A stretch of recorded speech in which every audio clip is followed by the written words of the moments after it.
Chapter 221. Paranoia. A couple of silent moments pass as Serana finally notices that we were not in fact alone, and that she had just barged into a room filled with some of the most personally powerful people currently alive. All of them currently staring right at her. She begins, her mildly panicked state battling with the need for secrecy. We need to talk. She finally settles on, her expression reverting to one of her more usual coldness.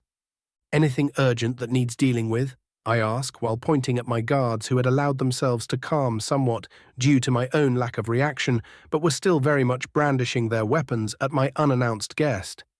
She seems to only just notice them, and I swear I see her eyes dart to the floor in shame for a split second, but she swiftly composes herself and half asks, "I don't believe so." I contain a sigh of annoyance and address my guards, double the shift for tonight just in case, full armament as well. They all salute and swiftly start moving toward the subterranean barracks I had built for them and their comrades.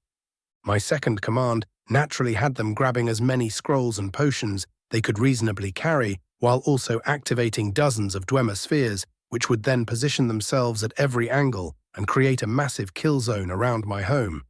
As the doors finally closed and the sound of rapid armored footsteps became distant, it was Shalazar who decided to speak up, his eager squeak not at all perturbed by the suddenness of the situation, which in and of itself was unsurprising. So what detestable news of immense terror does the blood slurper bring before the mighty quartet? Serana blinks at the tiny Argonian. "I am sorry, Boo." "Your apologies are accepted." He looks far too smug for saying that. The vampire's eye makes a minuscule twitch before she speaks once more, this time a bit more firmly and openly showing her teeth to the lizard wizard. "Who are you again?" Shalazar chuckles maliciously. "Oh, I am no one important." And I feel a subtle movement of magicka envelop the one who dared question him. Serana's eyes turn blank for a moment before her expression turns to one of horror. Surprisingly, both to myself and the others, she quickly regains her composed expression and mutters, "Pardon my insolence." "Excused," Shalazar cackles while waving her off and then points at me. "Now, deliver your most terrible news." His voice turns exaggeratedly ominous with each passing word. She gives me a quick look as if to ask if the rest should even be here. Savos chuckles at the exchange and interjects, "Whatever you may discuss here, the three of us will no doubt learn later." His eyes take on an amused glint.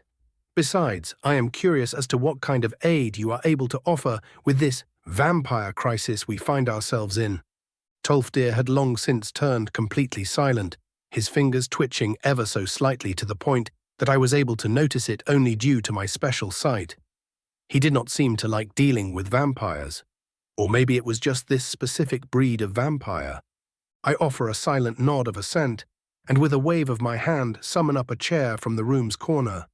Serana gives me a grateful smile and takes a seat. One unnecessary deep breath, later she begins her no doubt abbreviated tale. I may have drawn some suspicion. The way her mouth twists at her own words tells me that I have just heard a massive understatement. Flashback, Serana's POV. Day after day, nothing changes in the castle. The newly turned fledglings feast like beasts, taking ever-growing delight in painting themselves with blood and flesh, none of them noticing the disdainful looks their elders were giving them, and only abandoning their feasting when they were challenged or ordered to move out for one task or another. The aforementioned elders practice their hobbies or pretend to train themselves, not one of them noticing that nothing has changed by even the tiniest margin. Some of them even walking through the castle in the exact same rhythm and stepping on exactly the same spots each time with haunting accuracy. Looking at them like this was maddening. Ironic, the inner part of me mocks. The so-called nobles were no better, their petty little conflict over Harkon's seat serving as no more than mere amusement to the lord of the castle, as the gnawed brute and petty Altma schemer kept turning new recruits and repeating the same strategies over and over again, expecting for something to change like a duo of broken mechanisms. I would not be surprised if the fools still believed themselves to be growing in power and influence while stuck in their own little world. If the mere thought of interacting with them didn't make me feel dirty, I'd probably mock their romantic interest in one another. Much like we expected, the moment Harkon believed the scroll to be in his hands, he had immediately started spreading rumors about it throughout Skyrim and probably Cyrodiil, in an attempt to lure a moth priest over into his clutches, sending out dozens of the fledglings and a couple of elders to make sure they don't draw attention. 2 weeks had passed since then, and things were still moving at a snail's pace. I say that Harkon spread rumors, but he had sent his agents out and none of them had yet come back to give their reports or bring any news. Maybe that is just what you think. Everyone was so used to taking their time, it was outright ridiculous. Blind fool. Yet I knew better than to believe what I saw. Harkon was no idiot, and he may as well be orchestrating this entire display just to make me uneasy as some sort of childish payback for talking back to him. He must be watching my every move. I step out onto the ancient balcony connected to the castle's eastern wing, just beyond the thrall dungeons, my feet producing no sound as I maneuvered between the crushed stone sculptures and shattered vases that had not been removed ever since that fateful night when this family finally broke at the seams. As fragile as the pottery, I barely held back a furious snarl at the mockery. Noticing the shrouded silhouette waiting in one of the hidden nooks, I speak, my voice barely above that of a whisper, "Garan!" Garan Merethi appeared without a sound and inclined his head slightly, all of his movements focused on remaining unnoticed by our kin's incredible senses. "My lady." "What do you have for me?" I successfully managed to keep the growing anxiousness from my voice. Not from the eyes, though. Garan spent a moment appraising me before dutifully reporting, "The rumors have already reached their intended destination." His words cause a mix of dread and fury to ripple through my veins. They will arrive soon, and it will only be a matter of time before they are captured and brought before Lord Harkon. So he truly was dancing around me, and like a pitiful child, I have let him. "My lady," Garan asks with as much worry as he can muster. I knew I shouldn't allow myself to relax. Pitiful little girl, still wishing for something that she will never have. "I am fine, Garan." I lie with practiced ease. His eyes carry doubt, but he doesn't deign it his place to question me. "As you say, I wish you a pleasant evening." He offers a deep bow and disappears as silently as he had appeared. It is time to move. Sitting around here will do nothing to stop him. Oh, how fine it would be if we could just slash his throat and be done with it. I forcefully suppress my inner thoughts as I walk back through the castle, most of the residents only giving me passing glances before returning to their false monotony. Stepping into my room, I quickly noticed that some of it had been disturbed. Uninvited visitors come to their doom. Sensing the vitae of whoever found themselves foolish enough to infiltrate the safety of my chambers, I soon realized that it was a mere fledgling, a recently turned member of the clan doing something in my dressing room. Without a second thought, I smashed the door open, and before the Nord, who both looked like and likely was a young woman, can finish her cheerful greeting of, "My lad," my claws had already rent her to pieces and spread her blood all over my possessions. She did not even have the time to twitch as I sent her to Cold Harbor. Blinking myself back into focus, I noticed the small additions to the room that the now very dead girl no doubt added. A selection of mortal foods that were surprisingly close to my preferences, a bundle of now bloody clothes, and another bundle of adventure and romance books that I was known to appreciate. Almost as if she had come here bearing gifts. Almost as if she was sent here to spy on me. Maybe she just wanted to find someone to spend time with in this dreary place. Maybe she just wanted to lower my guard before delivering me under the sacrificial blade. All thoughts cease as one fact makes itself completely known to me. I need to get out of here. I need to get out of here. The walls feel more and more confining and suffocating as I pass through the castle, the passing gazes of the residents no longer looking disinterested but almost hungry as I rush toward the balcony I was on mere minutes earlier. My breathing had grown needlessly ragged as I stepped under the open sky and summoned my wings, launching myself away from the cursed place and moving toward Winterhold as fast as I was able, deep crimson blood still dripping off my clothes. Harkon's POV. I lounge atop my throne as the worm calling itself Orthiolf approaches me, its pitiful little face a poor play at looking panicked. "My lord," It bows deeply. Your daughter, she has left the castle. Oh, I pretend to be surprised. She must have wanted to go out for a stroll, I declare in a lazy drawl. The worm looks like it has swallowed a basket of lemons as it forces itself to look relieved. See, apologies for disturbing you, my lord. It bows deeply and scampers back into its filthy hole. Now then, my dear daughter, what will your childish flailing reveal? Raven's POV. As Serana finishes her tale, a lot of the parts no doubt left out, judging by her very disturbed eyes, I cannot help but deadpan at her. Please forgive me for what I am about to ask, but how old are you exactly? Savos and Shalazar share an amused chuckle, while Tolfdir still remains pointedly silent. Serana responds with an unamused glare before deciding to explain herself. The castle. It brought back memories I did not wish to revisit. And that made you act the fool, I ask, a bit too harshly, but not unjustifiably so. Could you not have made a proper plan of escape instead of literally showing your dead cunt of a father exactly who you were working with? My voice grows colder with each word. I needed to be somewhere safe. She mutters, that place. It made me uneasy. Just say you were growing paranoid. No need to sugarcoat it. I snap at her and sigh while palming my face. But no matter. Harkon was going to get information on us no matter what. This just expedites the conflict, even if not in our favor. I pause for a moment before inclining my head. Apologies for my outburst. She smiles thinly and returns the gesture. Should I prepare the wards? Shalazar asks, with surprising amounts of glee. I was not completely sure which wards he was talking about specifically, but his expression told me they would not be pleasant for whoever got involved. I merely shook my head. No need. I sincerely doubt they are stupid enough to assault the college or anywhere near it. This only means that Harkon will be more aware, nothing else. Optimistic. Savos half mocks. How unusual.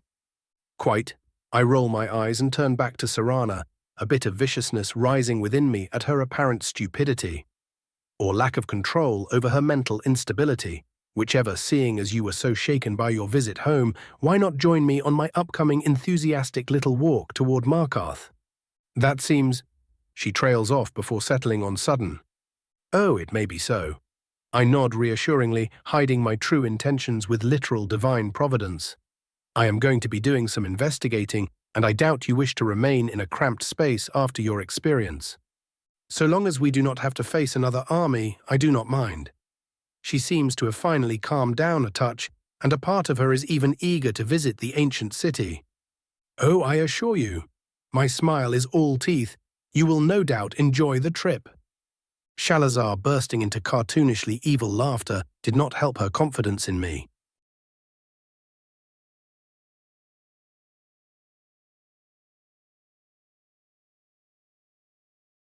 Chapter 222. Destination Markarth. The winding hills and rivers of Skyrim's southwestern hold were a pleasure to observe, as the autumn had already set in and painted the scene with a mix of brown and light gold. The light creaking of wood as we travelled, when combined with the sound of undisturbed nature, created an atmosphere of peace and tranquility all around us, something which pleased my nature, blessed side immensely.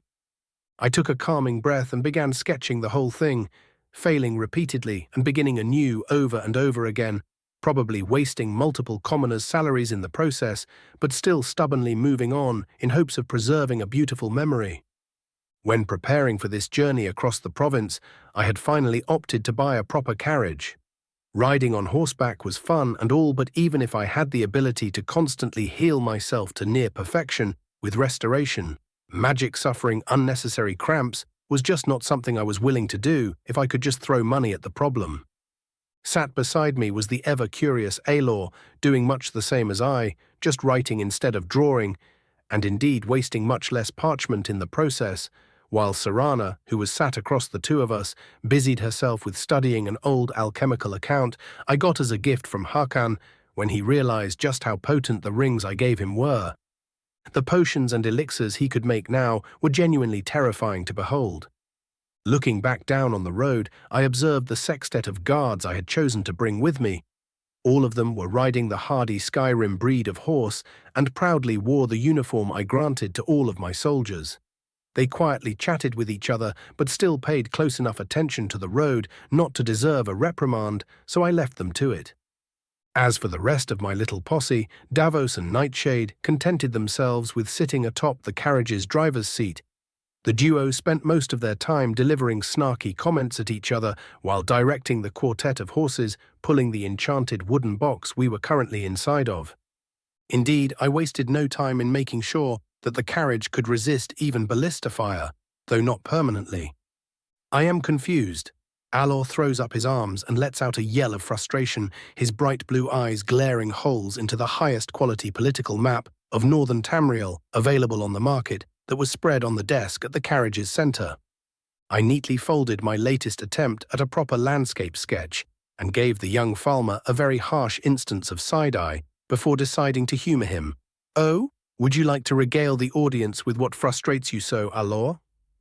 Noticing the amusement in my tone, Serana also lets out a light chuckle, but doesn't deign to comment just yet. "1,000 pardons, my lord." Alor bows his head, genuinely apologetic, before standing up and nearly smacking his head into the carriage roof. "I just find that the cartographers of today lack both skill and creativity. And I presume you are about to proceed to question their work in a disturbingly nitpicky manner." I raise an eyebrow while my mouth quirks into a light grin. He nods without hesitation or care for being judged. Indeed, for they have made the most basic of errors. He points at the map, namely the western section of Skyrim and the east of High Rock. "Tell me, my lord, do you not see this utterly disgusting sign of laziness and incompetence?" I give the map more than a mere cursory glance and immediately notice the issue. Whichever cartographer deigned to create the thing had apparently thought it would be funny to mark the easternmost part of High Rock as the Reach, the westernmost part of Huffingar as the Reach, and of course Skyrim's southwestern hold as the Reach. Dear Divines and Daedra, I do hope that the creator of this abomination is dead. I cannot help but declare in sheer astonishment at whatever the fuck my eyes were just forced to behold. How does someone like this get the title of a scholar? "My thoughts exactly, my lord." A hint of smugness worms its way into Alor's voice. "I find that such sloth is insulting to those who put genuine effort into their work." There is another side to all of this. Surprisingly, it is Serana who cuts into the conversation, her alchemy tome neatly closed to her side and her gaze fixed firmly onto the map in question. Alor turns to her, his expression turning mildly bashful. "And what is that, miss?" He tilts his head. "My lady?" He turns to me and gives me a questioning look, as if to ask, how do I address her? I shrug, considering her status "my lady" is appropriate, but you are under no obligation to refer to her respectfully. While she might technically be royalty, her title was a defunct one, and only formality still preserved its validity. Much like my own now that I think about it. Serana, unsurprisingly, agrees without hesitation. I actually prefer a lack of titles. Where I am from, they are usually meant for hiding one's intentions behind false politeness. "Then I will do so, Miss Serana." Alor responds genuinely. "In any case, what were you about to add?" She smirks lightly. "Well, I just thought that the Reach is so utterly irrelevant that people use it more like a derogatory term for a region instead of a real name. Even thousands of years ago, the area was still referred to as such, and that was when the Reachmen held actual power. Now look here." Alor immediately points his quill at her challengingly. "There is no reason to muddy the scholarly arts with such petty things as insults and small-minded comments. The author was obviously just lazy and not attempting to give out poorly hidden social commentary." The sudden heat in his voice manages to surprise both of us. "Oh?" Serana tilts her head and looks at him as if she was talking down to a child. "But what if he truly was just that petty?" That would be insulting the entire scholarly path," Alor exclaims defensively, and I am treated to an hour-long debate about the honor of the scholar's profession, in which Alor tried keeping to his idealism, while Serana promptly bashed his head in with the harsh truths of the world. It was fun. And so I believe that disrespecting the art of the learned is already the first step into whatever warped version you already view it as. Alor declares resolutely. And I agree that that would be the ideal state of things. Serana answers patiently, but that doesn't change the re. I sense Davos knock on the carriage doors before he even does so. Boss, we have arrived. Well, I guess your little talk will have to wait until we are fully situated. I clap my hands cheerfully, and the duo blink in surprise at how quickly time had passed and promptly start packing themselves. The moment I step outside, I am greeted with a sight both beautiful and fantastical, with the usual hints of grim reality sprinkled in between.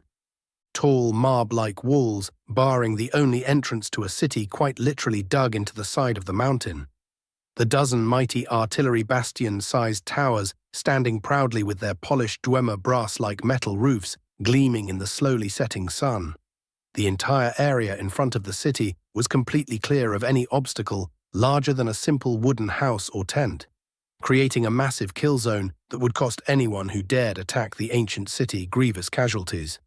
Yet the site was marred with a single crumbled tower and occasional unrepaired damage to the walls, with some sections being completely overgrown by hardy roots at the southern edges of the city. Even if they were mostly cut off from the city itself, it still did present a rather poor showing from the administration and genuinely ruined much of its prestigious beauty. That is without even mentioning the ever-growing refugee camp on the northern clearing some ways away from the wall itself. The camp was kept in good order, but the feeling I got from those gathered unfortunates who fled the more dangerous eastern holds was one of imminent unrest, unless something was done swiftly. One sight, however, I completely failed to expect. A small military camp dotted with about 10 different colourful banners of Brittonic origin, judging by the heraldry. Evermore, my mind swiftly supplied. Well then, I turned toward the camp. Might as well greet our allies. Davos with me, the rest of you go and get us situated in the city. Davos gives some quick orders to the guards, mostly on how to intimidate the shit out of the potentially corrupt guardsmen, and quickly jogs toward me, off to greet our knightly friends, boss. It would only be polite. I shrug carelessly and start walking toward our destination. Any juicy information you have for me? I ask as we leave the rest of the group behind us. Mostly the usual. He replies lazily, Silver Bloods still failing their poor attempt at taking the city over, the Jarl completely failing to counter their constant bribes. He pulls out a small stack of notes, something about the Hall of the Dead getting desecrated, a house making odd noises at night, and some kind of tragedy happening at the excavation site. Well now, I smirk as a light wave of excitement runs down my spine. Things will at least be interesting. You know what is going on? He asks, already completely expecting a positive answer. But of course, Davos, who do you take me for? I quip. Someone who actually requires my work. He jokes back, but then turns serious. In all seriousness, what should we expect in there? Oh, you know, the usual. I wave my hand lazily. He pales slightly, the usual as in a bunch of corrupt cunts, or the usual as in literal gods and demons trying to consume us and our immortal souls. Yes, I deadpan. Of course. His expression turns equally stony, though for reasons differing to my own. Our conversation ends as we reach our destination, a fenced-off campsite consisting of about 24 colourful tents, about 2 of them per banner. A duo of young chainmail-clad Bretons armed with teardrop shields and war spears barring our path. The slightly older one takes one look at me and immediately offers me a light bow. Greetings, honourable sir. Who comes before the camp of the Knights of Evermore?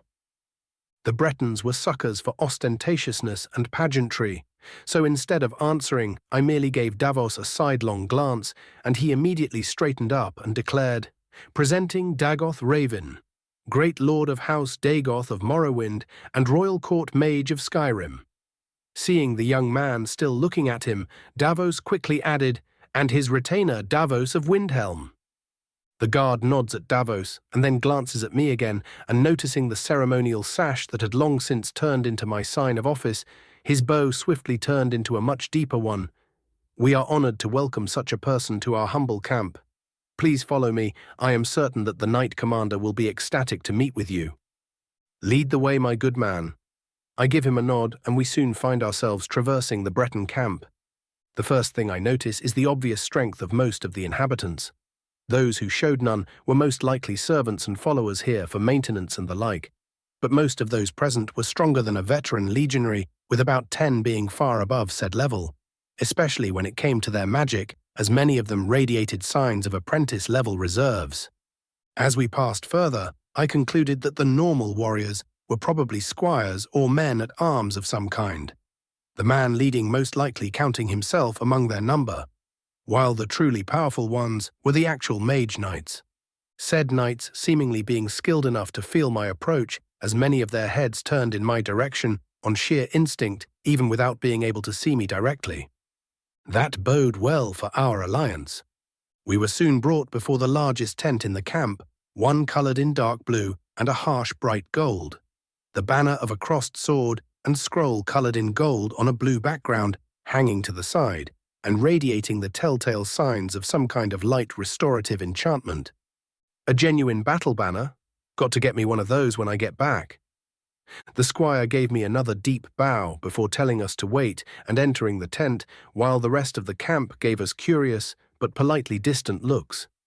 My sight quickly informed me as to why, as the supposed knight commander was currently busy lifting ridiculous weights while an old man was telling him some kind of story and healing him whenever he dropped said weights. That is a bit hardcore.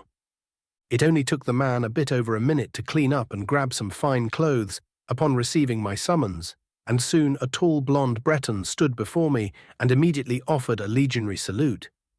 Reynold Bellarmine, Knight Commander of the Knights of Evermore, an honour to meet you, Court Mage.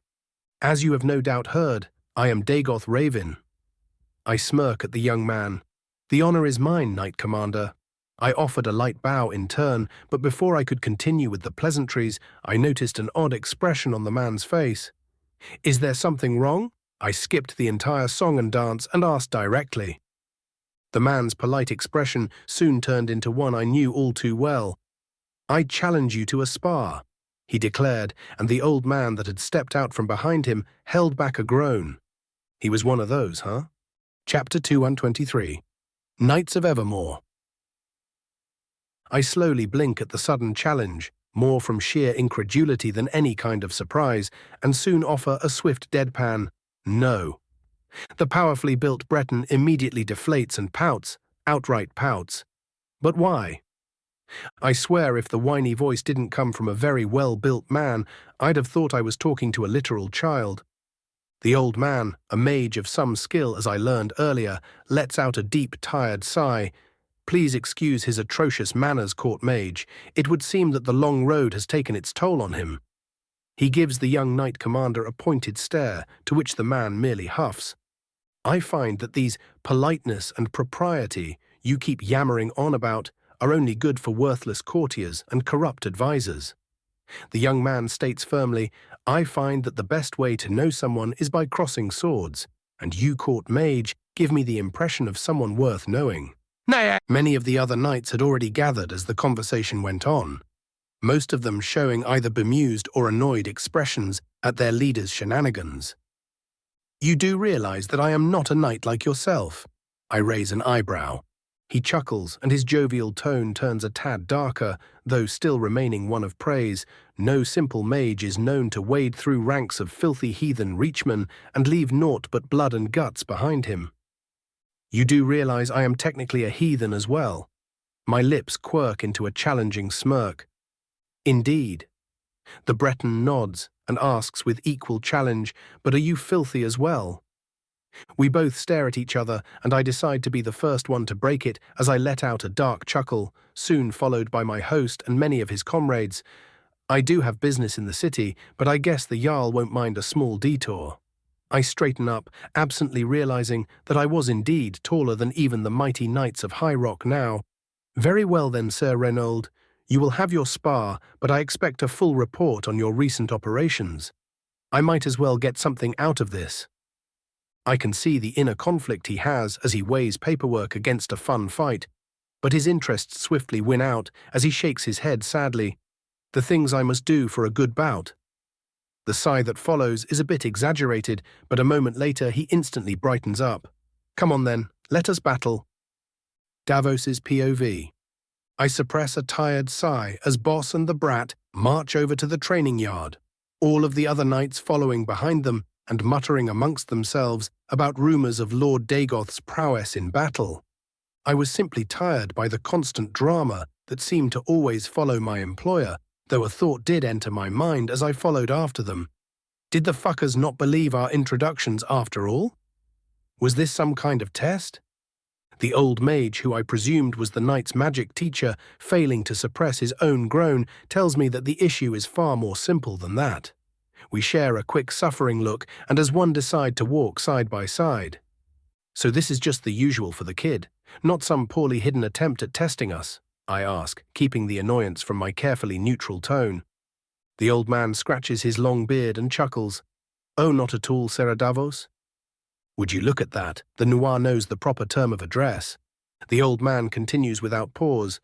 My young student is simply too eager to experience life, and a meeting with someone as near legendary as the young Lord Dagoth is not a situation in which he is likely to control himself. As long as he doesn't push too far and get his arse burned to a crisp. I snort lightly. My liege might humour him, but he doesn't really have a way of dealing with annoyances other than setting them on fire. The elder gives me a truly horrified look of surprise before suddenly speeding up, his face looking a tad too pale for the amount of sunlight shining down on us. Poor old thing, I haven't even pulled out the "he can call down a son on your asses" card yet. Raven's POV. Twirling the well-made practice sword in my hand lazily, I turned to the young knight whose eyes had lost all of his earlier aloofness, and were now focused on me like those of a hawk. Rules, I ask simply. First blood, first fall, or disarm. He lists off easily, only augmentation magic is permitted. Good enough, I shrug, my grey skin soon turning into ebony. Though I do not bother with summoning my armor, neither does Reynold wear anything beyond padding and leather. His eyes twitch lightly in surprise as he observes the high-level spell I just cast near effortlessly, and his internal appraisal of me goes up. Soon enough, his own skin is covered in what I believe to be some kind of steel flesh spell. A low expert level, maybe. Nah, it is cast too slow for the power it gives him. High adept it is. One of the other knights raises his hand grandly and asks, "Are you both ready?" Reynold and I share a nod, and the referee, "Sure, let us go with that," brings his hand down and declares fight. Both of us immediately spring into action, lashing out at each other with a flurry of carefully non-lethal blows.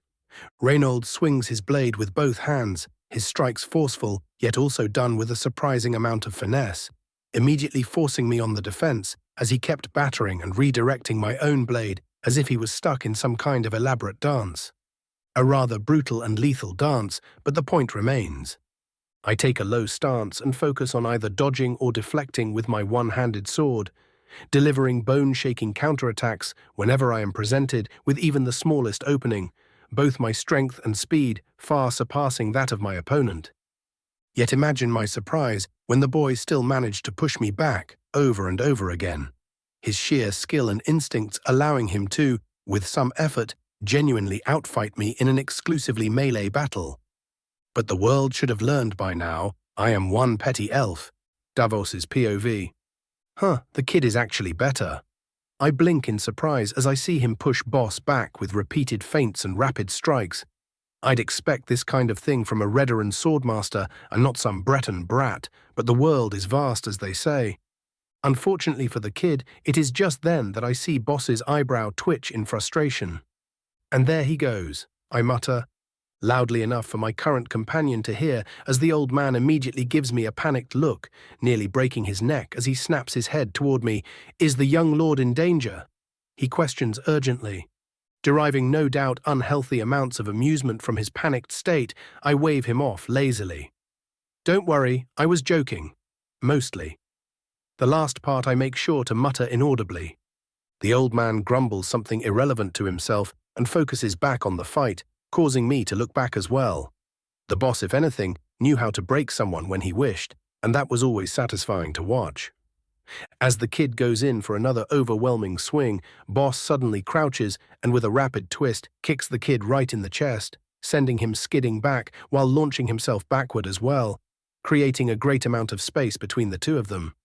I feel a tingle in the air, and the panicked looks on the Breton knights tell me that it wasn't just my tired ass being paranoid, and look to see Boss's entire body covered in some kind of amber rune script. Fucking magical squiggly lines, I shiver at the memory of having to learn even a small amount. The runic writing was swiftly replaced with what I vaguely recognized as dragon scale, but a moment later, and I knew for a fact that the knightly kid was fucked then and there. The kid barely has the time to raise his sword in defense as Boss smashes into him with the speed and force of a ballista bolt, immediately throwing him onto the ground and breaking both swords into multiple pieces. Tiny pieces of steel that all stop mid-flight, some even inches away from the vulnerable spots on some of the spectators, creating a scene that would have looked eerie if not for me experiencing things in the past couple of years that were so much worse that this didn't even register.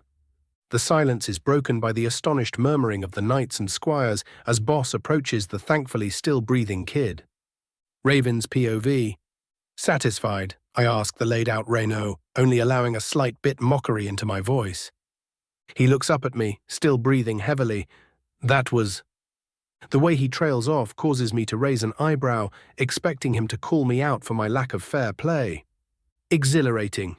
He practically teleports into a standing position, looking at me with disturbingly sparkling eyes. How did you possibly learn such a spell? How much magicka does it take? How strong are the defenses? Whoa there, I grab him by the shoulders and shake him slightly. Take a deep breath now. He shuts his mouth with a slightly incredulous look, and before he can question me again, I speak, Now then, do you have someplace to sit down? But of course, good sir, he exclaims cheerfully, his tone calming those in the crowd who were worried about his well-being.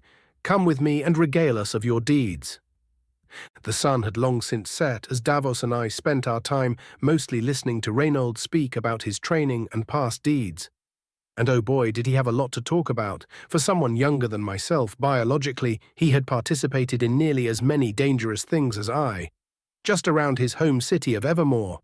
Reachman raids, Orsimer assaults, Redguard pirates, the young man had fought every one of these things and even led a couple of excursions into the reach of High Rock, including one after Torrig's own expedition where he had earned his apparent moniker, the Crusader, as he had apparently shown a particularly harsh amount of brutality against Namirans. Just for that, I gave him a couple of alteration tips for free. The other knights also introduced themselves, some with more and others with less pomp, but all of them with the confidence of a warrior mage greeting another of their number. Each and every one of them wore highly personalized and enchanted armor, the same going for their horses and squires, in that order. And each was a walking work of art, as their house crests and banners were represented in different armor embossing and tabard art, though I did notice one of their number who was far less ostentatious in his presentation. Their weapons were not left behind either, as each longsword looked completely unique to the others, and their lances felt like they could pierce ebony chain or lamella with a good angle, though not quite on the level of challenging strongplate. I had asked them a couple of questions about their operations, myself unwilling to read through the actual report, even if I did ask for it, and they, especially Reynaud, wasted no time in retelling how they had already participated in over a dozen raids on their distant Reachman cousins, and each knight boasted about defeating more than the others. These supposedly foppy nobles were surprisingly brutal when they wished to be. As midnight was closing in, a Markarth guardsman, armored in Dwemer bronze-forged coat of plates and masked with the expressionless helmet of the long-dead deep elves, was led into the camp. The veteran guard, for he gave me a feeling of actual competence, immediately saluted me and informed me that my people were already situated within the Jarl's palace complex, and that the city was about to enter curfew for the night. I could ignore it and just enter whenever I wished, but that would be impolite and there was no need to humiliate my hosts. And it would seem that our talks will have to wait for another day.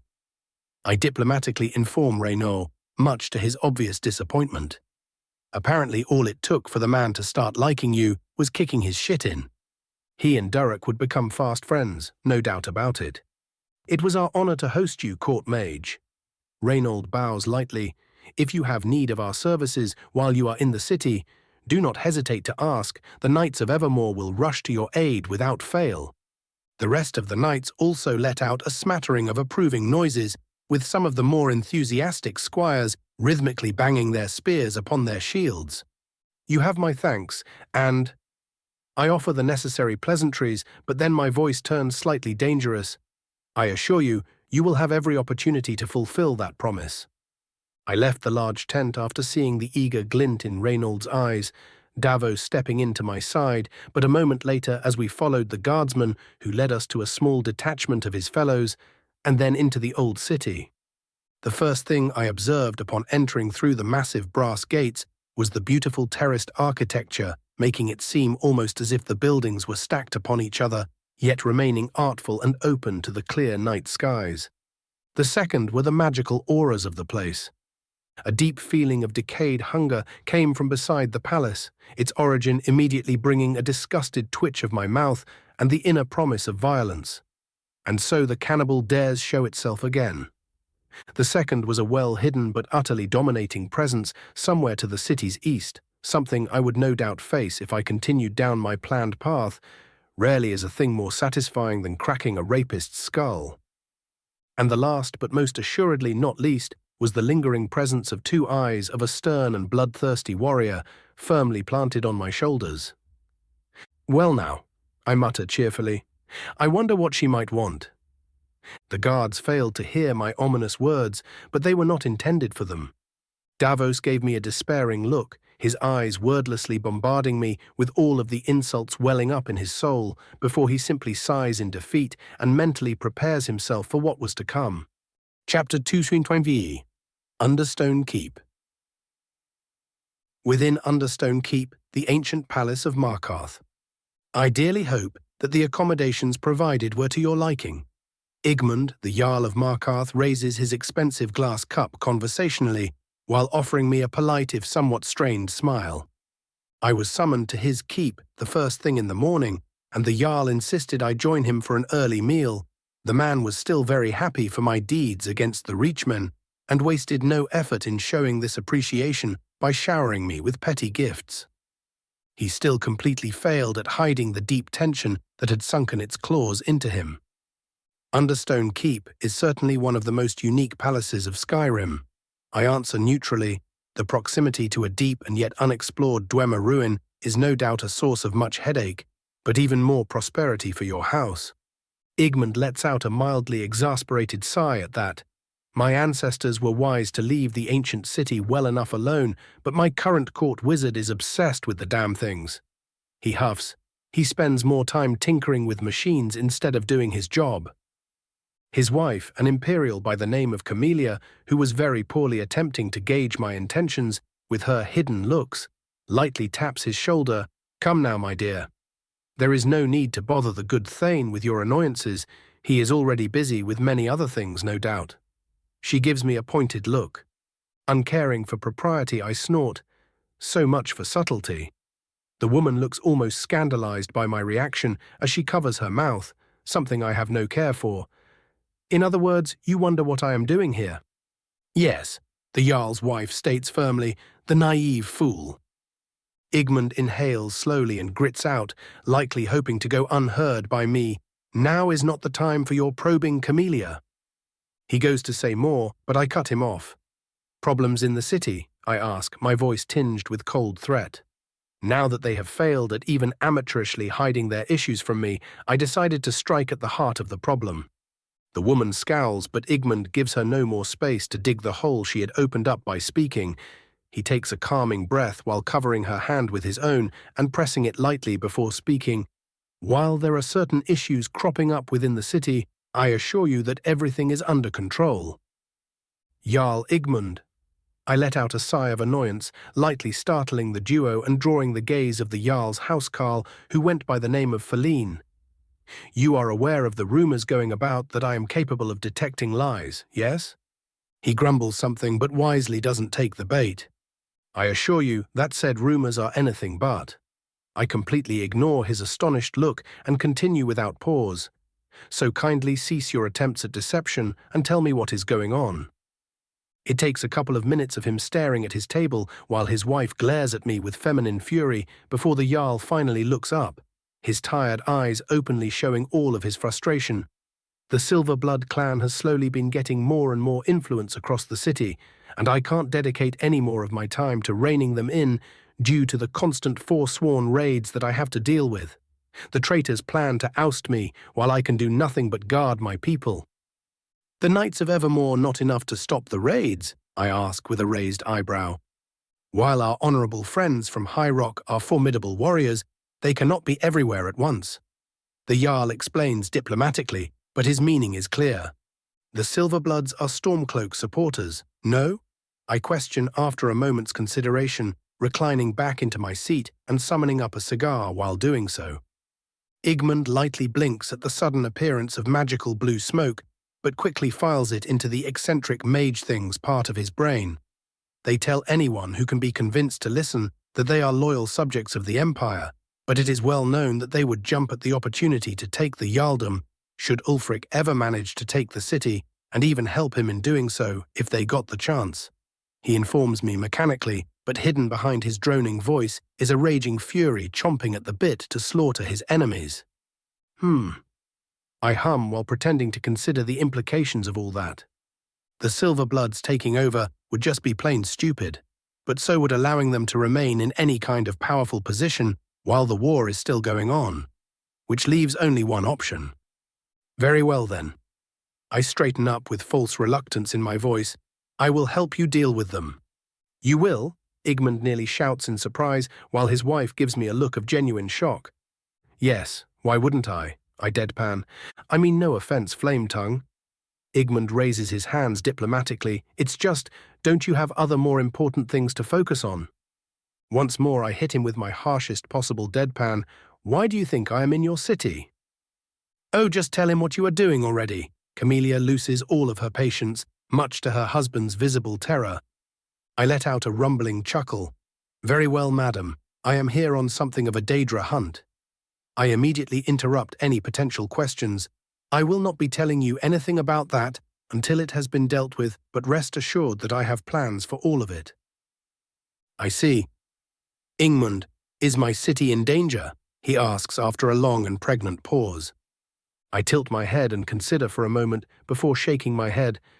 Nothing potentially devastating. Very well, we will trust your judgment on this. He nods tiredly. What about the Silverbloods? Just as I am about to give my answer, my sight informs me of an incoming visitor, and I swiftly disappear into the room's corner, blending into the wall's shadows and drawing incredulous looks from my hosts before the both of them regain their cold expressions. Just in time as well, as the doors of the dining room are nearly smashed open, though the apparent visitor at least had enough self-preservation and good sense to not be outright insulting while doing so, merely grievously disrespectful. Semantics, I know. In came Thongvor Silverblood, a bald Nord built like a heavy-duty warrior, flanked by two heavily armored clansmen whose faces were hidden behind aventails of chain.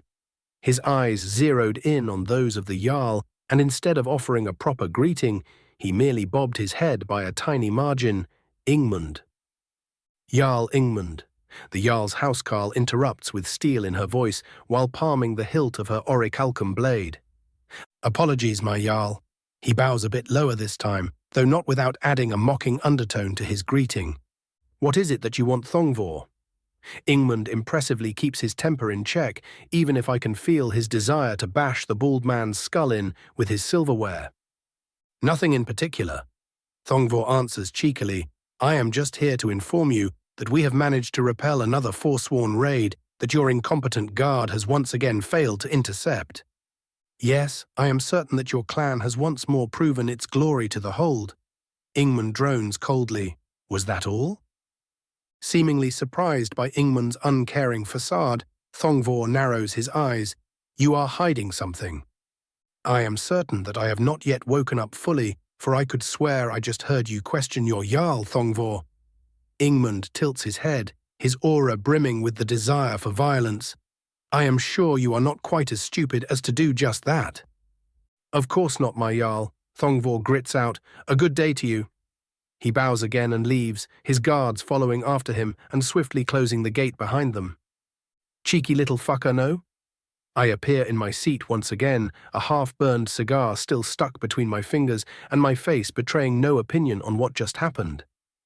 Ingmund lets out a growl of barely contained rage. I have shamed myself before you, honored guest. Think nothing of it. I wave him off lightly, though not impolitely. I believe that we have a proper course of action now. Speak your mind, court mage.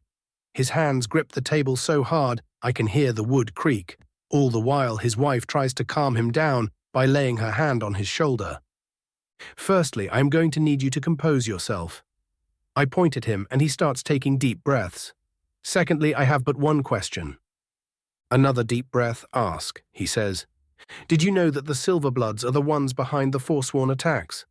I practically feel the temperature drop as I deliver the news. You are certain? Sheesh, Ingmund's voice was as cold as ice. I clap my hands, and my hosts do not even blink, as one of the agents I had stationed in the city nearly materializes himself next to me with how fast he rushes from one of the nearby alcoves. Greetings, Silt Strider. I greet him without even looking at him. The Dunmer simply offers a deep bow instead of answering. Kindly inform the Jarl of all you know about the deeds of the disgraced Silverblood clan. The Dunmer nods and begins rummaging through his pack, while I look to Ingmund. As for you, kindly make the proper preparations before going for the kill. I would like to be present when it happens. Before they can answer, I also add, and do not attempt to unmask my agent, that would be most unwise. My voice is lazy and uncaring, but all three of the locals feel a terrible shiver go down their spines. And what will you be doing in the meantime? Camellia catches on surprisingly quickly. I toss the finished cigar into the air, turning it to ash with a mere thought, and shrug. Just some hunting. Ingmund's eyes are so focused on my agent that if he were capable, he would have burned a hole into him already. Tell me everything. He commands ineffectually. Only after I nod does Siltstrider approach him. Good luck with your hunt, court mage. I hear the Jarl call out as I walk away. I won't need luck where I am going, I mutter darkly, barely minutes after I had left the Jarl's personal quarters and after a short but productive visit to the local priest of Arcay. Do I find myself walking down a set of Dwemer-built stairs and into the workspace of one of Skyrim's more renowned magi? Calcelmo was busying himself with disassembling a Dwemer sphere his employees had unearthed with the aid of his nephew Icanthar. Well, it was more the old Altmer telling the young what to do while he oversaw the process. It takes only a split second for Calcelmo to notice me after I enter his domain, and the old elf immediately brightens up. Ah, Master Dagoth, it is good that you have finally decided to visit. His nephew offers a silent but respectful bow after he makes sure to look presentable. I am afraid I am not here for as cheerful a reason as you might at first expect, Master Calcelmo. I state coldly, and the demeanor of the Altmer duo immediately shifts into one of caution. And why is that? The old Altmer asks. I have come here to ask why the court wizard of Markarth has not been doing his job. My eyes narrow and a threatening red glow emanates from them, utterly paralyzing the younger Altmer and no doubt intimidating the elder. The way Calcelmo's brow furrows and his face both pales and reddens at the same time would have been entertaining if not for the sheer indignation the man's rather potent aura gives off. Knowing that if he tried to throw his weight around, he would be instantly fucked beyond belief, both magically and politically, the old elf grits his teeth and musters an explain. It is you who needs to explain, Master Calcelmo. I answer ominously, why there are 3 malignant Daedra operating within the city without any recourse. His next words perfectly summarize just what he thought of that shit. Davos's POV. For a human flesh merchant, the fucker is surprisingly hard to pick out from within the crowd. I mutter in frustration. Nightshade offers an amused giggle and comments, "Could it be that you can't do your job without our master's sight to look over you?" Her mocking tone makes me scoff, but instead of getting offended, I allow a small smile to twist the edge of my mouth. Seeing that I wasn't about to respond, Nightshade focuses back on the task and sniffs the air like some kind of beast, though I definitely won't be saying that aloud anytime soon if I value my life. A moment of silence, later she steps in front of me, her form completely covered in an opulent robe of wile and gold. I believe I have found him. Follow me. Familiar with the smell of human flesh, eh? I ask teasingly. The duo of ice-cold blue orbs focusing on me with a brief spark of rage immediately make me regret my words as I sheepishly scratch the back of my head and offer a quick, "Sorry about that, I was out of line." "It is fine," Nightshade growls, no doubt not feeling fine at all. "Let us just focus on finding the damned merchant." We step through a couple of winding paths and out into a small stony market. Coming face to face with a balding Nord man, "Bloodiest beef in the reach," he exclaims to his duo of suspiciously eager customers. "Target found," I mutter forlornly and prepare for yet another tangle with the Daedra. Chapter 225, Meaty Treats and Haunted Homes.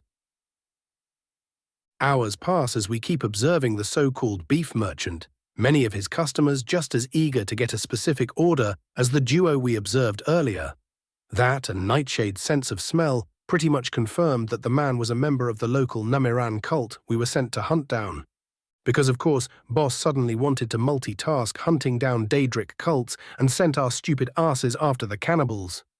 Focus, Davos, no point in lamenting what you can't change.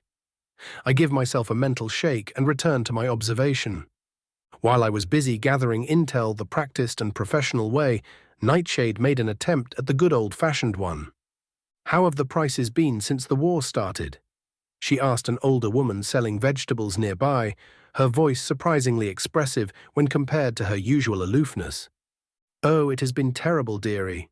The old woman laments, "We had to rack them up since the farmers can only sell us so much with the army taking a large part. If it wasn't known that the Jarl has a good reserve, people would already be panicking about a famine." "How terrible," Nightshade fake gasps with such conviction I'd have believed it if I didn't know her. The old stall merchant sighs and gives her a grateful look, which is exactly when Nightshade decided to strike. The farmer sent a quick look to the well-stocked beef merchant's stall and muttered, "I see some have managed to thrive even now."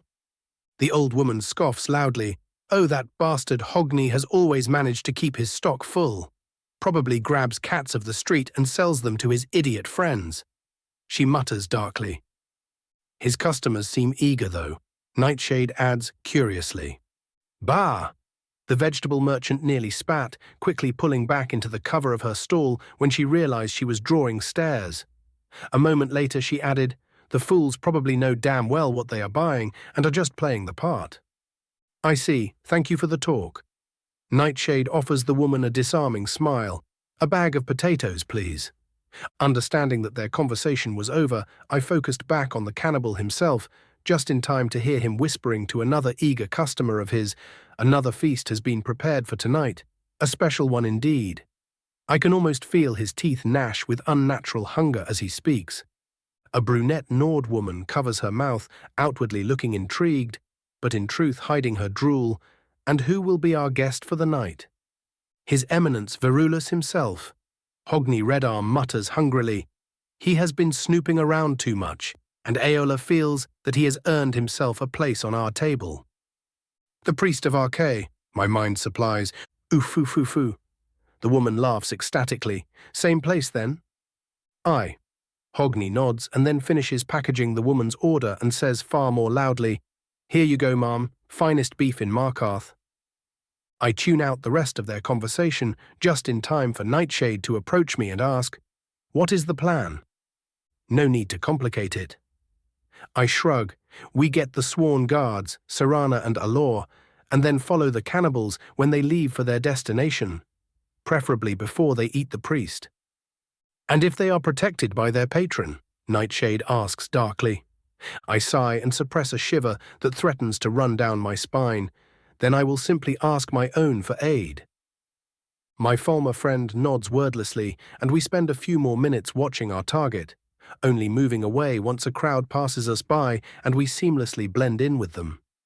Our preparations took very little time, as the guardsmen we brought were already prepared for combat, and the couple of agents stationed within the city, not currently busy with delivering information to the Jarl, were all watching our targets for when they were about to leave the city.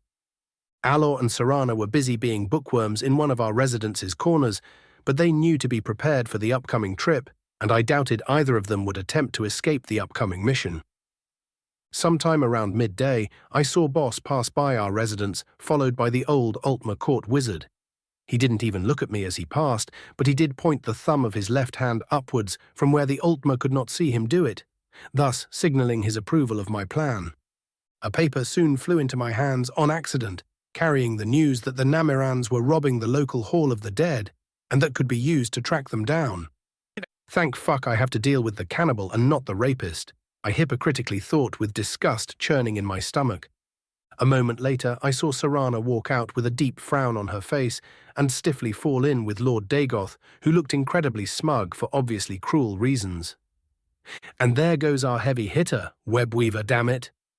My attention was drawn back to less unpleasant thoughts when Nightshade poked my side with a blank expression, hiding her excitement as she held a chess set in her other arm. So eager to lose again? I asked smugly, momentarily forgetting the upcoming terrors. Her right eye twitches, and a smile that sends a shiver down my spine spreads on her face. You will come to regret those words soon, she says plainly. Fine, we can play. I accept generously. Might as well get all the wins I can before she becomes better than me. Old hag was ridiculously talented. And of course she sensed that. I offer her a strained smile as she stares at me, seemingly having read my thoughts in an instant. Women. Are you done? Nightshade asks with false sweetness. I grumble to myself and take a seat, making the first move without even thinking about it. Today was going to be a long day. Raven's POV. You are certain that this is where it resides? Calcelmo questions with no small amount of poorly hidden fear. Not the first time I've dealt with such things. I offer him a non-answer. The Lord of Domination has a rather distinctive aura, as do his servants. How riveting! Serana droned stiffly. She was not happy to be here, but she understood that her potential expertise would be useful in case things went to shit. Though her glare did promise questions after we were done with this, I did bring her here without informing her first, but I had good reason, so I knew I would inevitably win that argument. The elder high elf shivers slightly. I do not see how I am going to be useful to you here. You are here to quarantine the place when I am done with it and make sure no one is dumb enough to enter while I am dealing with it. I explain lazily, I am not cruel enough to risk you facing a Daedra if you already look like you are about to die at the mere thought. The old fart deigns to give me an indignant look, but one passing glance at my glowing eyes is enough for him to show some of that vaunted ancient wisdom and keep his thoughts to himself. And here we are, I exclaim with overblown excitement, the so-called haunted house. If Serana still had the capability to do so, she would have paled even further as she finally came close enough to sense the well-hidden aura that the seemingly uninteresting house emitted. It took me waving my hand in front of her eyes for a good 10 seconds to draw her attention back into the present. You good? I asked as her eyes refocused. I am fine. Her cold exterior had returned full force. I trust you want me to follow you inside. She almost managed to hide the trepidation in her voice. No need. I wave her off, and the false facade of coldness and confidence she tried to project broke instantly as she slumped against a nearby wall and returned to absently staring at the building, muttering something incoherent in an ancient Nordic dialect. Centering myself, I approach the building only to stop abruptly as my eyes land on some muddy tracks leading inside. This also leads me to discovering that the Dwemer brass door had been disturbed by someone, and recently as well. One swift flash of clairvoyance, and I immediately learn of the poor soul who decided it was a good idea to enter such a place on his own. Make sure I am not disturbed. I tell my two companions, and without fear or hesitation, I enter the den of the devil. As if by long-standing Daedric tradition, a feeling of dread attempts to assert itself upon me, but it is neither focused nor powerful enough to shake me, and I continue walking inside without a care. A noise of startled movement announces the house's other visitor as a young man dressed in the robes of a vigilant of Stendar rushes out of the nearby room with bloodshot eyes. He stills completely as he notices me, his legs quivering with fear and terror as he points at me. You are with the Daedra. His terror is so complete that he fails to even grasp his weapon as his hand shakes around its handle. Technically not incorrect. I tilt my head lazily, though not this one, I am afraid. The way he whimpers as I speak sends a tinge of irritation through my body that makes my hand twitch, a foreign thirst for violence and a desire to punish the insolent worm before me, attempting to sneak into the outer shell of my consciousness. So the rapist can be subtle. I scoff and send a wave of magicka through my body, immediately banishing the filthy creature's influence. Weak. This doesn't stop the Daedra from speaking, unfortunately, as its voice soon enters my metaphysical ears. He is a weakling, whimpering before you. Crush him. I hum aloud, the vigilant crawling toward a nearby corner while staring at me in fear. I think not, I say disinterestedly.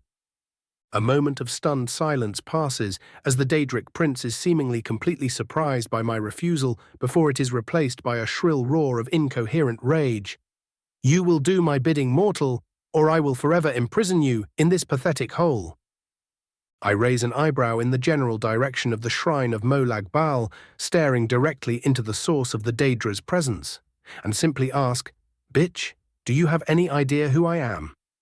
The sheer arrogance of my question is so potent that it leaves the so-called king of rape speechless for nearly a minute, utterly humiliating the disgusting creature in the process. I can practically taste Mephalah's glee as her gaze focuses on me fully. The presence of Molag Bal lets out another enraged snarl before seemingly withdrawing from me and focusing on the still whimpering vigilant. A mere recruit now that I got a better look at him, and forces the boy to grab his mace with newfound strength and rush at me in a maddened fit of rage.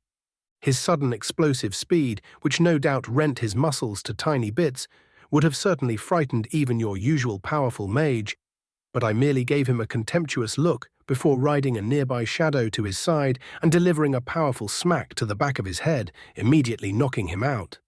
I check on the downed boy, and after making sure he isn't about to die due to Molag's fuckery, I descend into the shrine. Molag's presence grows heavier with each step I take, but this is a mere shrine, and not a true temple, which limits the power he can exert tremendously.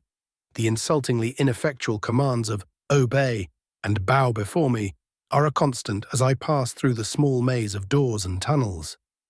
Finally, I stand before the rusted-over shrine to the Lord of Domination, and just to humiliate the fucker even further, I let out a loud snort of contempt, shutting him up once again.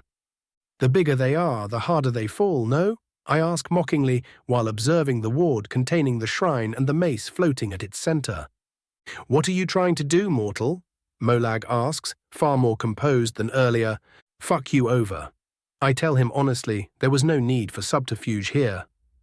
We have not yet struck out against one another. The Daedra offers the closest thing he can to a plea. Unsurprising, considering the propensity of Daedra to recruit the powerful, he probably felt it acceptable to ignore the humiliation I delivered. Not like the Noir is going to get anything out of it. Scorched chortles. Even better.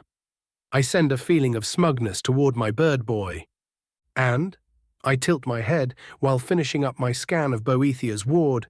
Your very existence disgusts me on principle. My lips thin with said disgust. The very idea that you are speaking to me offends me, so begone and prepare your pawns for when I return. For if you do not, your humiliation today will look sweet in comparison to what I will do later. You will pay for your insolence. The once more pissed creature snarls a final time before retreating back into its hole, leaving me alone and staring at the barred treasure before me. So far I had calculated two paths of taking the mace. One would involve brute forcing through the defenses with Magnus's gaze and just yanking the damn thing and praying for the best, while deeply offending two Daedra at the same time.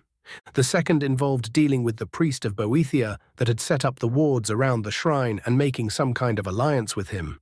I let out an irritated breath as I make the only right decision and start climbing back outside. Dealing with the last third of the tribunal was no doubt going to be a massive boon for me politically, but something about Boethia Juts didn't sit well with me. The memory of having to kill someone who trusts you to start her trial was a bitter thing, and something I hated with a passion. I could only hope that the creature had more nuance than that, because I would literally rather die than do things her preferred way. I grab the unconscious vigilant and toss him over my shoulder, my next destination clear. If I was going to go and rescue a damn priest from the Forsworn, then I might as well grab me some fine knightly fellows for the job. But first, I needed to find me a map. The priest wouldn't scry himself after all. Chapter 226. Not Your Typical Knights. What a glorious day for an expedition against the heathen dogs. Knight Commander Reynaud boasts loudly, praising the clear and warm autumn day, as the 9 of his comrades rode in perfect formation behind him, followed by their squires who easily marched forth in full combat armor. The old mage and mentor, whose name I learned, was Alfred, sighs in exasperation. "Young lord, we are already deep in Forsworn territory. I do not think it is all too bright to be advertising our position so loudly." Reynaud huffs, mildly annoyed by his teacher's pestering. "We are marching into their territory in full armor and on horseback. They would have to be complete idiots and blind not to notice us in time."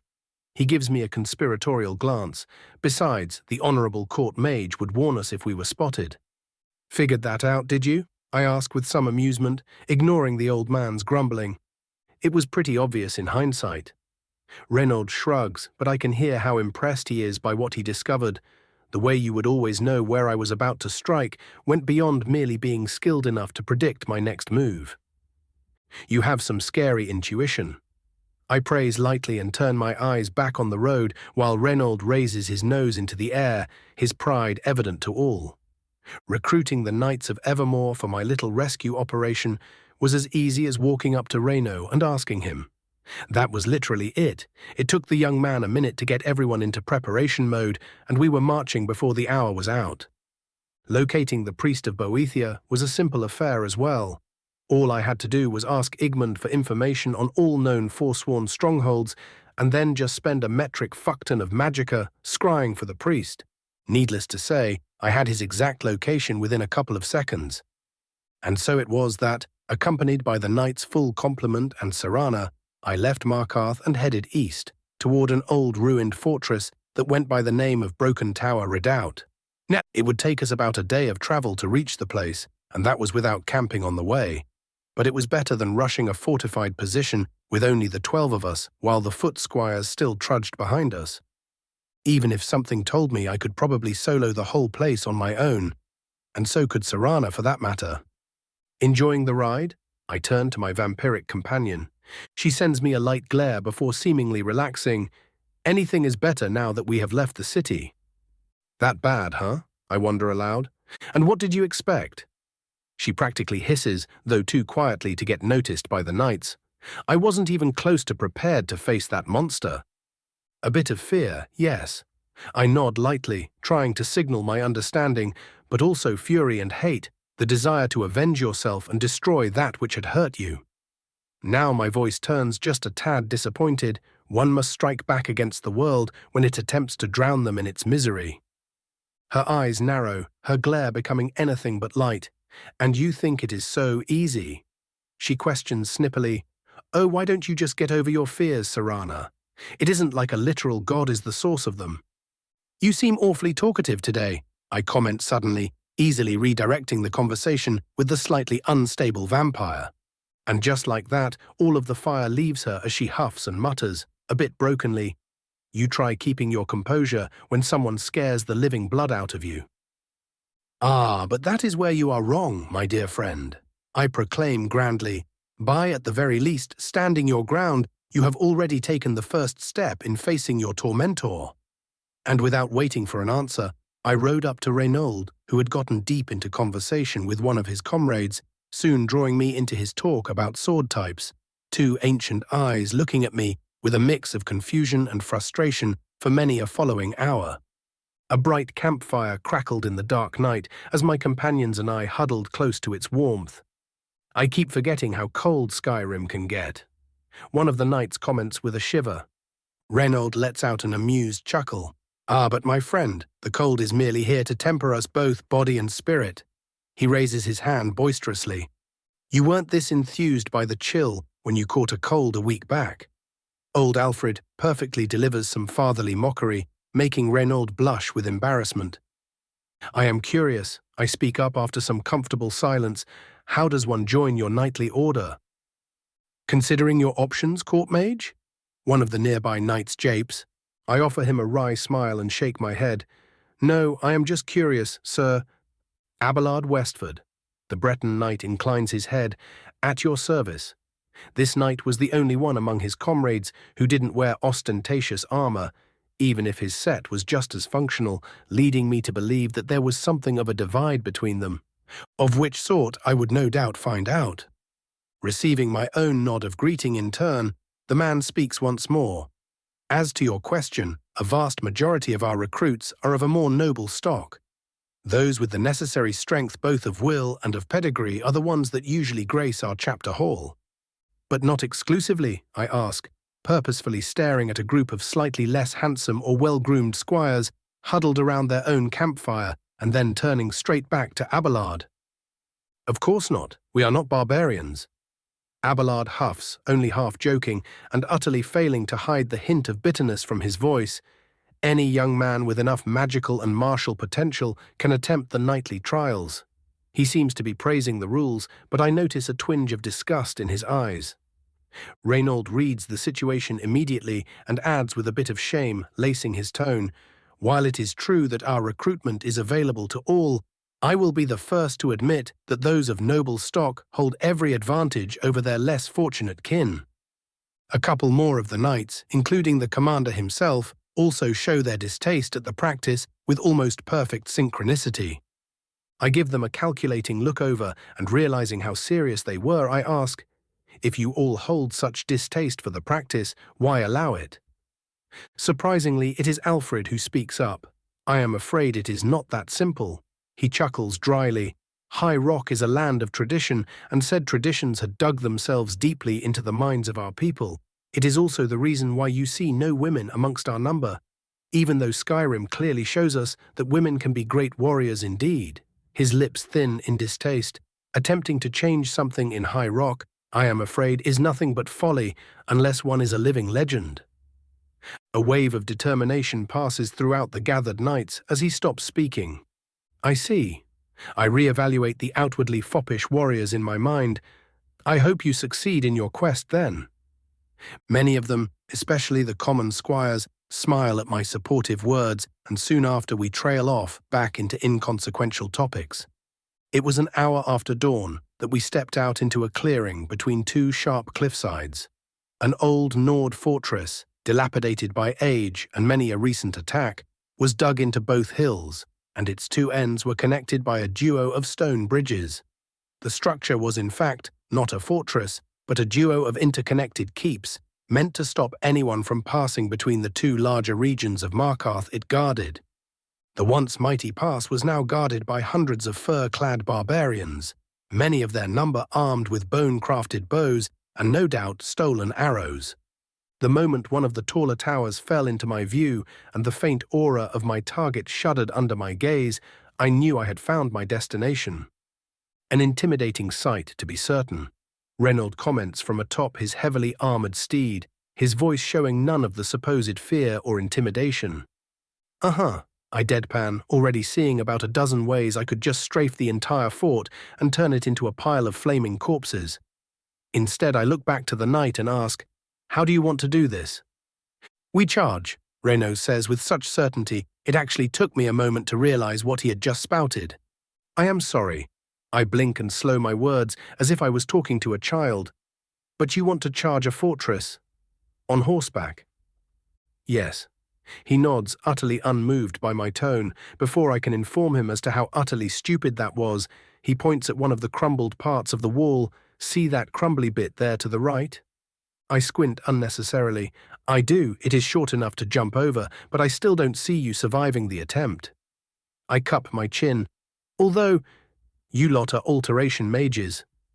"Ha!" Reynold laughs. "I knew you would catch on quick."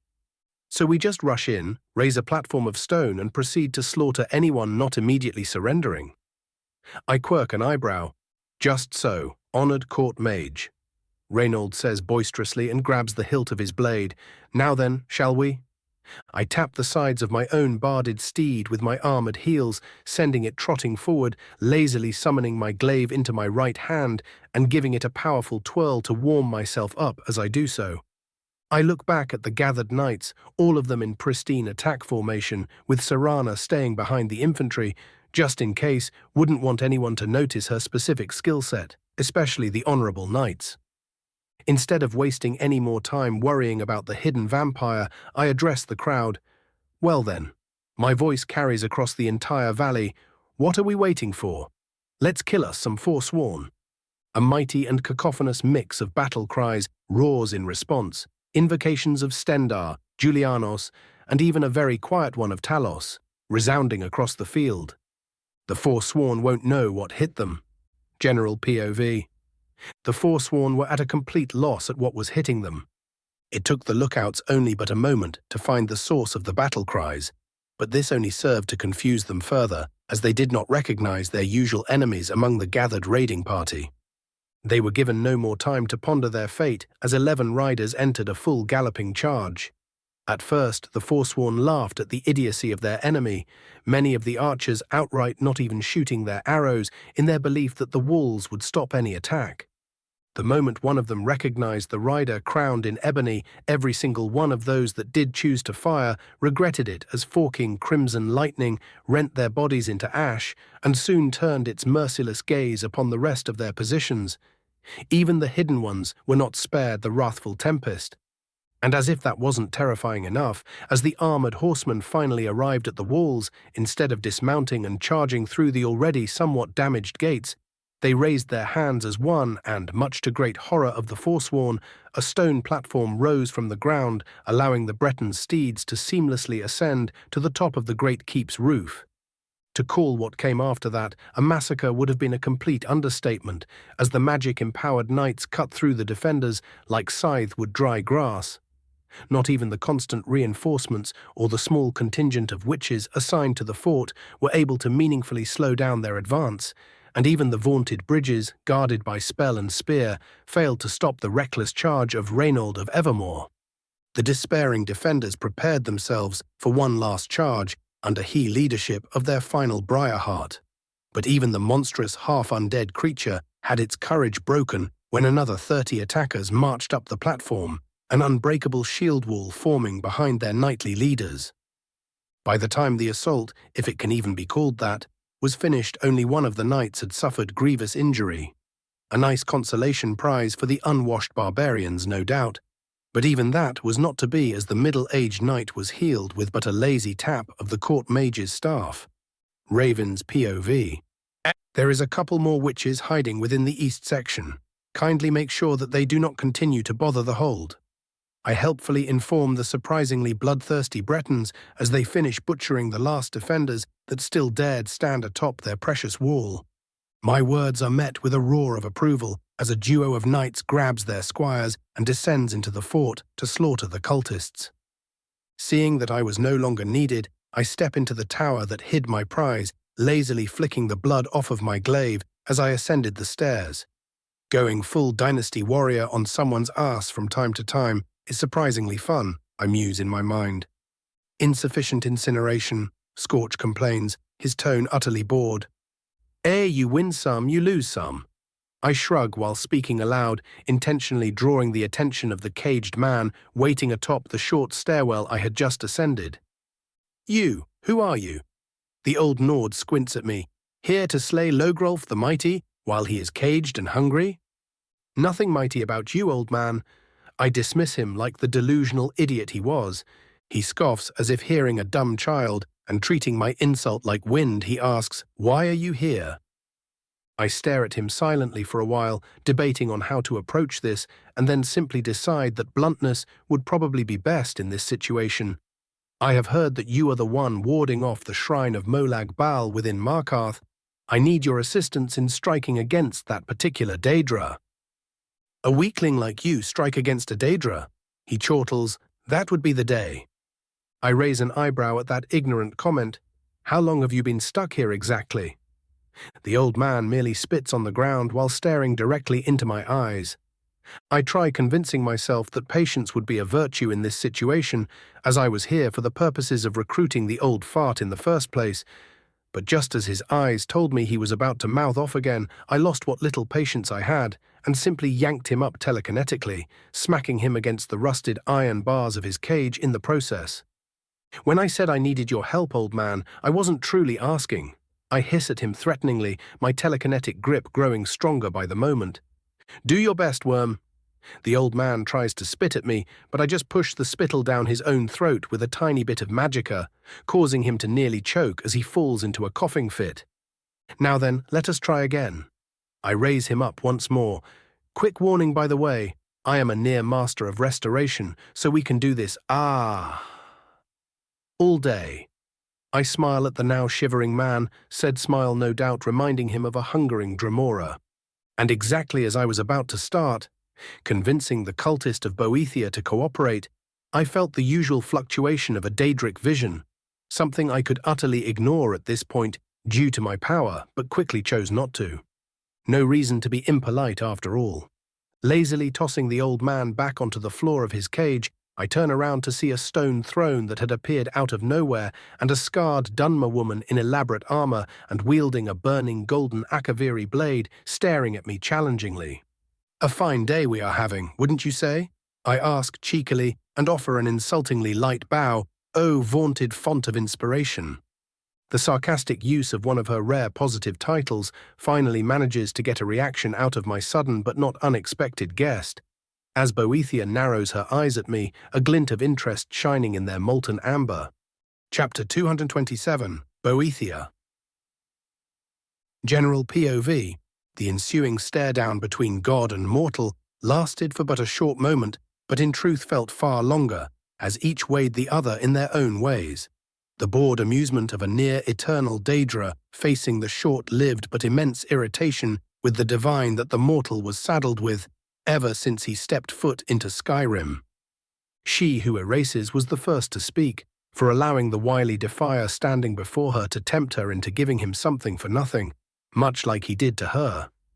Colleagues, and repeatedly at that, would have been most unwise. The fact that she had already praised him internally without any prodding from him did not go over her head. You have drawn my attention, mortal. Boethia leaned forward, her hands resting atop the hilt of her blade. Most unwise. The young and infamous archmage failed at being intimidated by the familiar situation.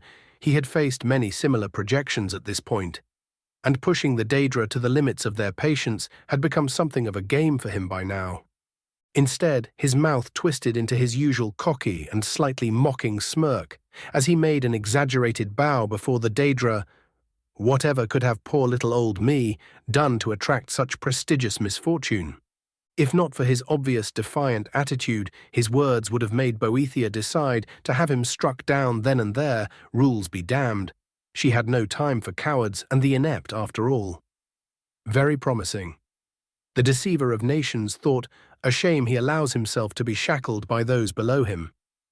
It should be obvious, no? Boethia didn't so much as twitch as they exchanged words. You have assailed my priest, and I have come to hold you to account. Puffed. The mortal actually dared to laugh at her words, momentarily looking at the time-frozen priest, and then back at the Daedra with a raised eyebrow that said more than any of his words ever could. They both knew Boethia cared not about her priest, not in the slightest. Still not visibly reacting, Boethia spoke once more.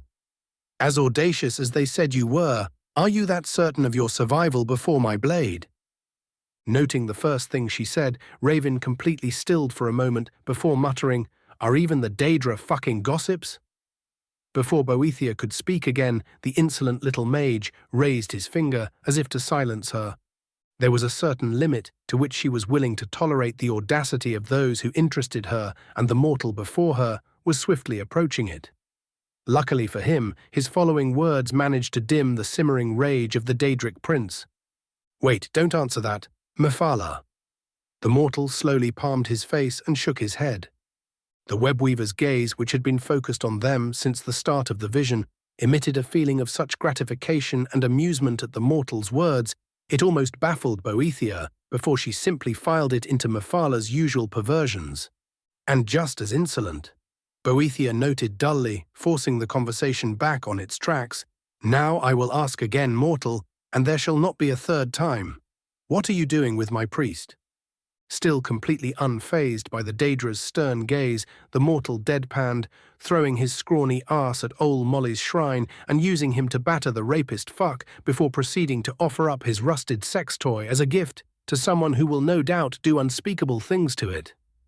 Forcing down a bark of laughter, her face still not even so much as twitching, Boethia allowed herself to raise an eyebrow. "And you think I will allow you to do as you will?" "Allow me?" Something suddenly shifted within the young Dunmer. "I will do as I always have, and that is exactly as I will." The sheer determination in those words almost made Boethia smile, which would have been terrifying in its own right. It didn't end there, however, as the Dunmer desired to make a point. "If your little priest doesn't cooperate, I will drag him with me. If you send your pitiful little cultists at me, they will burn before they can swing their blades, and by Dagoth." The invocation of the still hated name had tangible effect upon the vision as the edges of it cracked slightly. "If you so much as think as to send the Redoran after me, I will fertilize the fields with their shattered bodies and use said fields to grow food, which I will promptly export to Black Marsh, eventually turning them all into Argonian shit." As the mortal finished his arrogant tirade, a moment of tense silence passed. Boethia was not one for being often surprised, but the sheer conviction with which the Dunmer proclaimed his might resonated so well with her own views that she found herself momentarily contemplative. Just enough time for the mortal to mouth off again, much to her hidden irritation. "Though I would prefer not having to deal with all that. I've got better shit to do than waste time cutting down your sycophants." Another silent moment passed before Boethia spoke once more, her desire to know why she was so disdained by this oh-so-promising creature finally coming to the fore. "If you are so confident in defeating my followers and coming out on top, why not seek me out earlier? You have already sought out 2 of my counterparts after all." "So that is what this whole thing is about."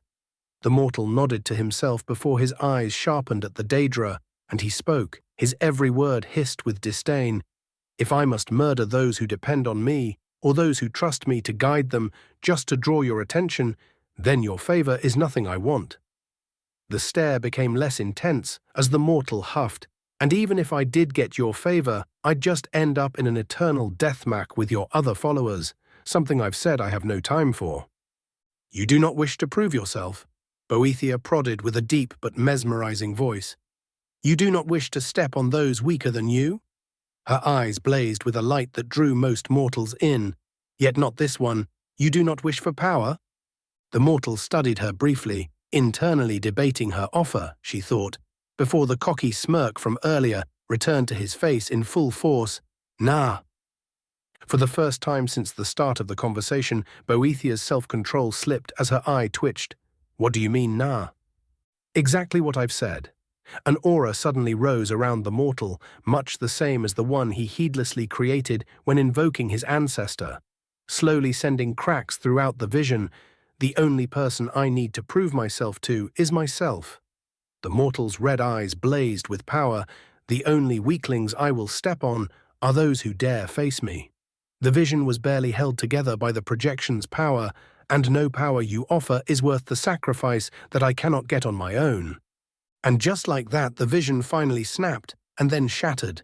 The last thing the young Lord of Dagoth heard from the still calmly seated Daedra was a raspy, creaky thing that, if one tried hard enough, could barely be recognized as a huff of amusement. Raven's POV. As I finally made certain that no further presence of the Daedra remained, I slowly unsummoned Azura's star, a small precaution for if I had to slam Boethia with the massive amount of soul energy I had stored just in case she decided to be a spiteful little shit. The moment I did so, my head throbbed something fierce as the constant overuse of clairvoyance during the entire conversation had strained even my mind. I might have been blustering with arrogance back there, but there was no doubt the Daedra would have actually attempted to squash me if I went too far with it. The hardest part in all of this was using Mafala's blessing to lie to myself and magically convince me that I really was going to do what I said I would if Boethia decided to send her goons after me. Instantly gaslighting myself was doubtlessly one of the worst ideas I've ever had, and I wasn't about to repeat the experience, But it was indeed necessary here, as I sure as shit wasn't about to succeed in lying to the great deceiver of nations herself. Something told me she wasn't anywhere near done with me, however, and I really did not need that right now. Doing what I usually do when I am stressed, I summon up a cigar and light it up while turning back to the still recovering priest. And like nothing had happened, I ask him, "So what is it going to be, old man? Are you going to be stubborn, or can we both go on with our day? I need no aid in my duty save the will of Lord Boethia." The priest barks out, though his retort was not quite as effective as he intended, seeing as he was on the ground and covered in dirt. Lord? Oh yeah, Boethia is known for switching around. I file that little tidbit of information before scoffing at the old man.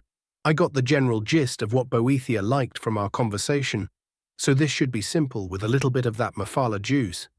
Really? You think yourself so strong that you can stand against Molag Bal on your own? And do you? He retorts heatedly. Completely ignoring his well-made point, I give him a visibly disappointed look.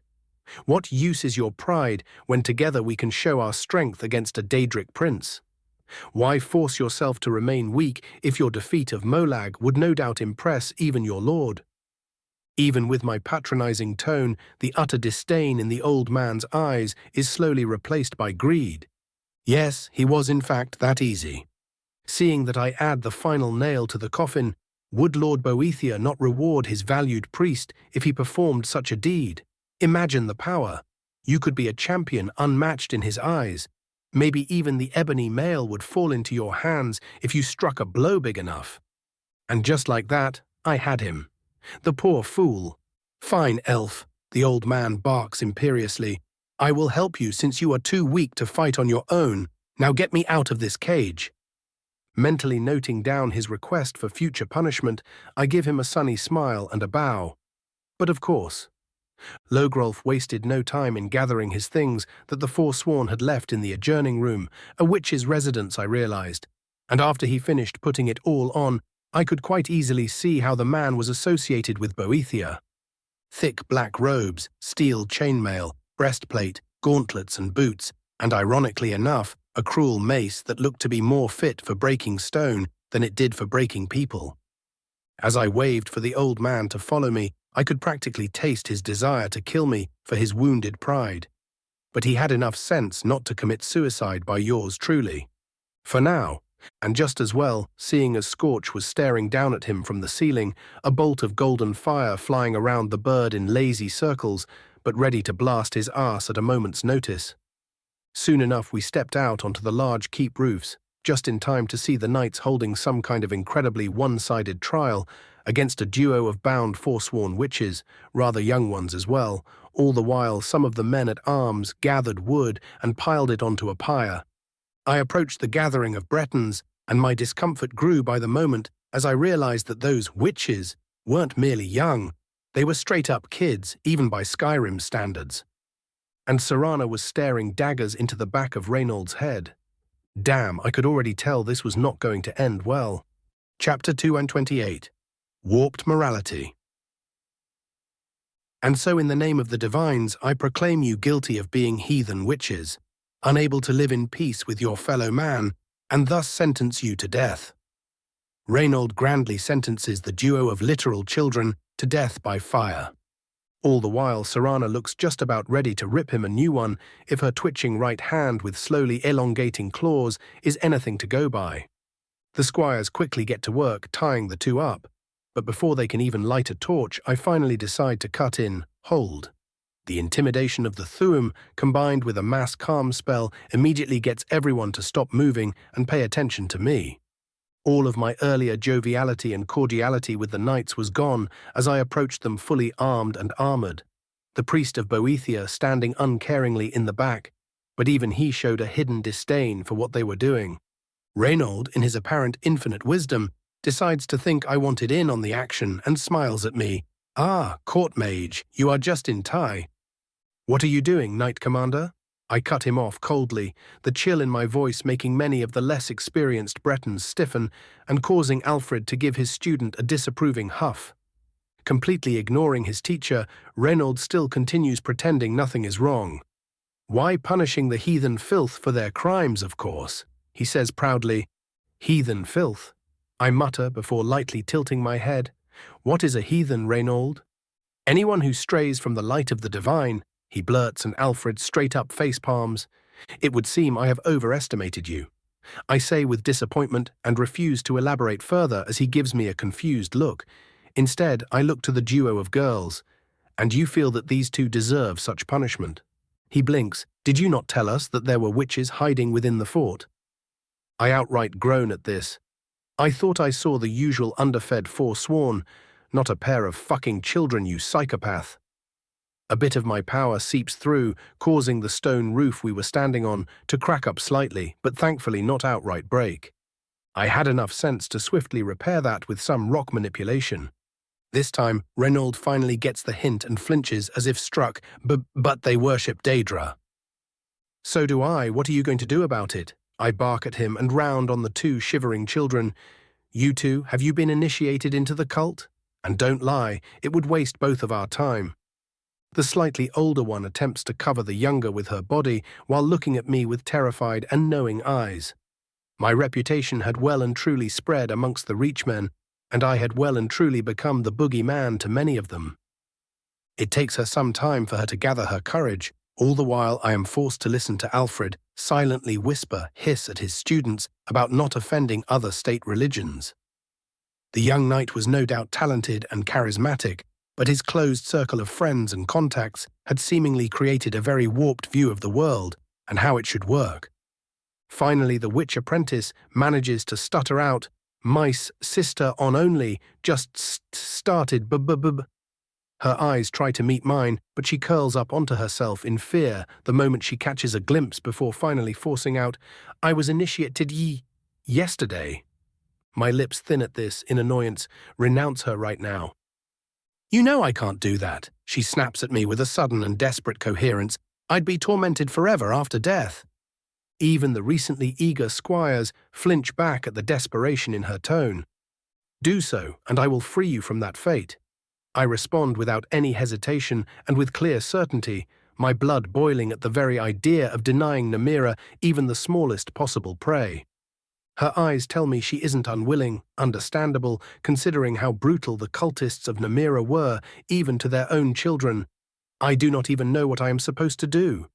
She yells again, though her voice is slowly losing its vigor as she falls deeper and deeper into despair. A simple declaration will do. I drone simply. She starts breathing heavily, and neither the squires nor the knights daring to utter a word at what I had turned from an inquisition to a conversion. Serana was paying very close attention to all of this, however. Her situation had no doubt made her relate to the duo of witches, at least somewhat, and the result of this would likely have a heavy effect on her. As she seems to finally be ready to speak, her voice is stuck in her throat, as if something was stopping her from speaking altogether and would soon stop her from breathing as well. It would seem that we had drawn the eyes of the cannibal cunt. The girl's despaired eyes turn into outright panicked ones as she realizes what is going on, and the knights, Reynaud especially, also seem to feel the sudden intrusion and slowly raise their blades, while the squires loosely form up with each other.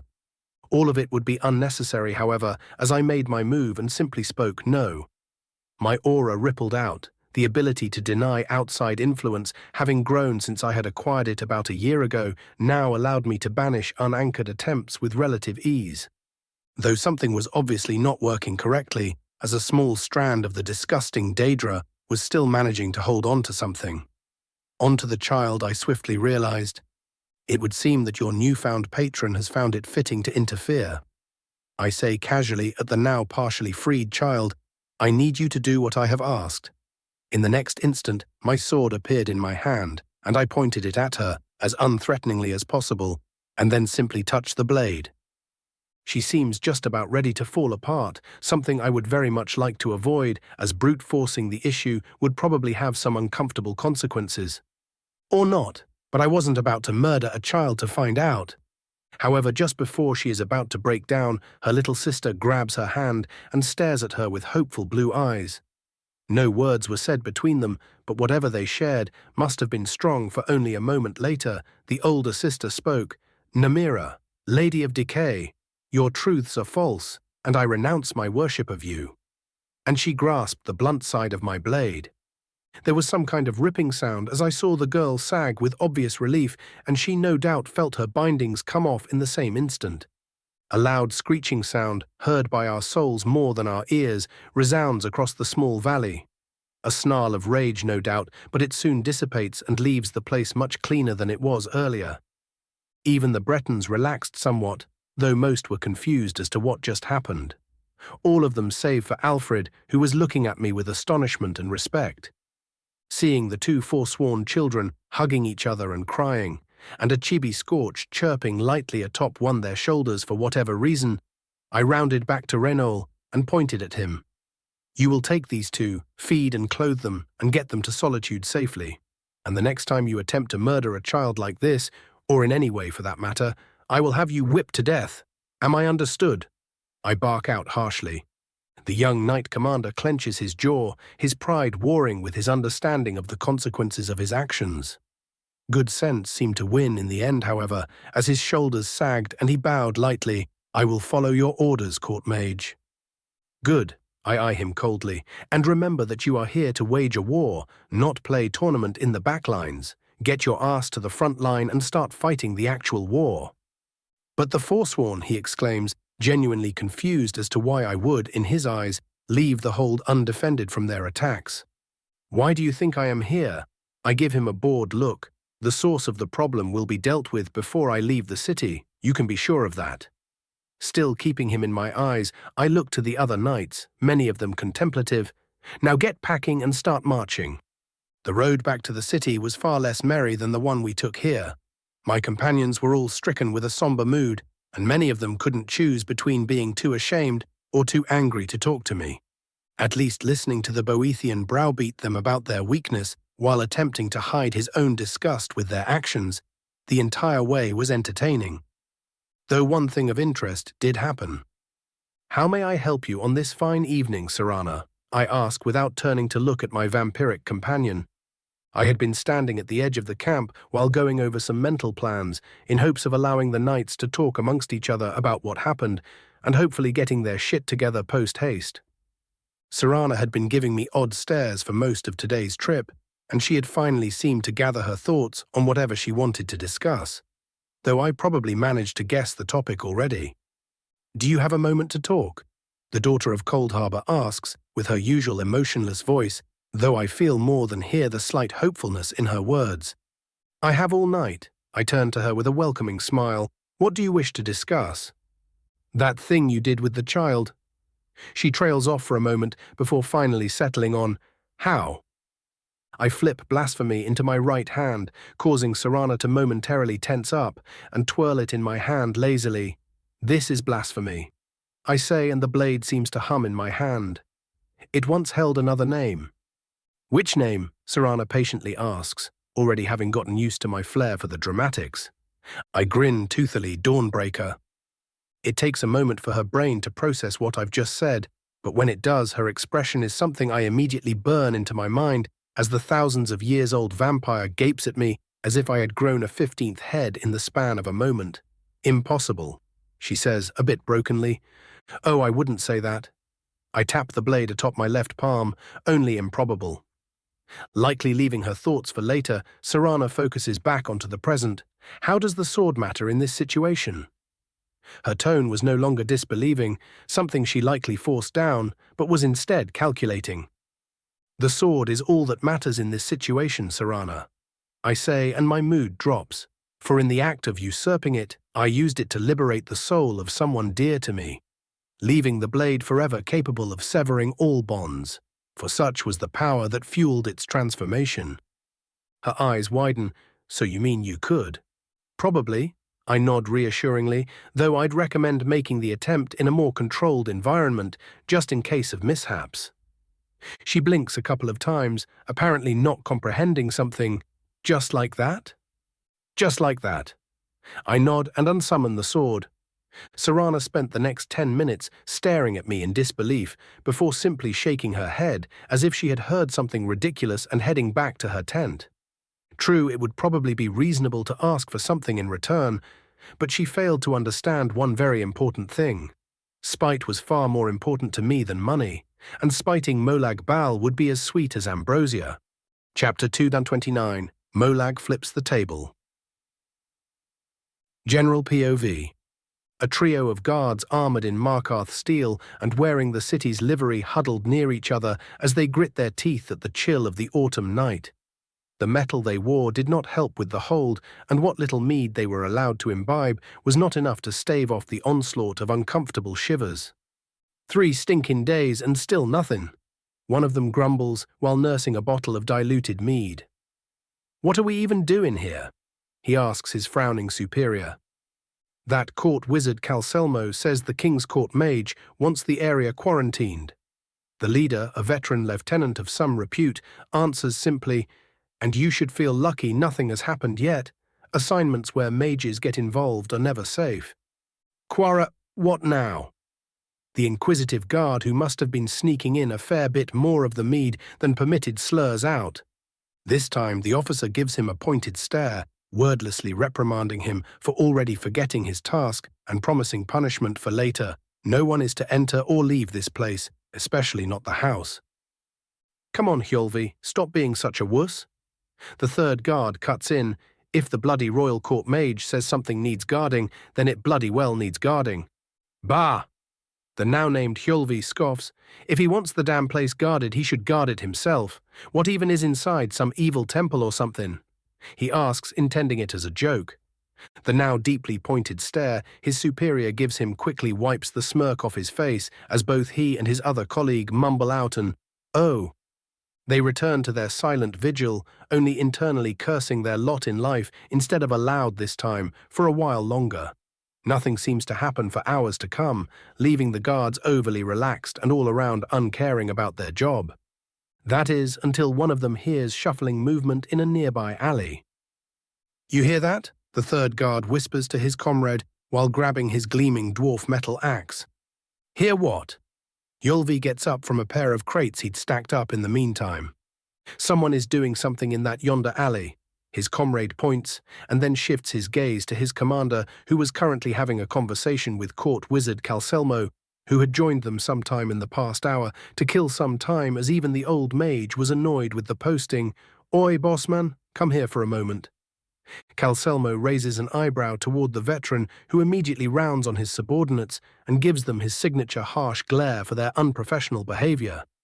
Still, he does jog up to the duo, and they quickly explain the situation to him. Instead of reacting in any way, he simply explains, "It could be pickpockets or someone curious trying to sneak into the quarantine zone. Do not leave your posts. Worst case possible, it is some kind of trap." Just as he finishes speaking, a muffled scream comes out of the alleyway, and he fails to notice his 2 subordinates suddenly looking a lot less focused and their eyes becoming completely blank. "We've got to see what's going on in there, boss." Hjolvi implores him while the other nods robotically. Even the veteran feels a slight need to go with them, but his years of experience taught him to not always trust his guts. But it was already too late, for by the time he had regained his focus, his 2 men had already run off toward the alleyway. Unknown to them at that moment was the fact that this sealed their fates to something much worse than death. "Master Calselmo." The veteran makes a split-second decision and returns to the court wizard. "We have a problem." It takes him moments to explain the situation to the mage, but by the time he did, he already felt something was very, very wrong all around them. The distant whimpering coming from the accursed alley and the sudden shifting in the shadows, followed by silent but numerous footsteps, did not help his mood.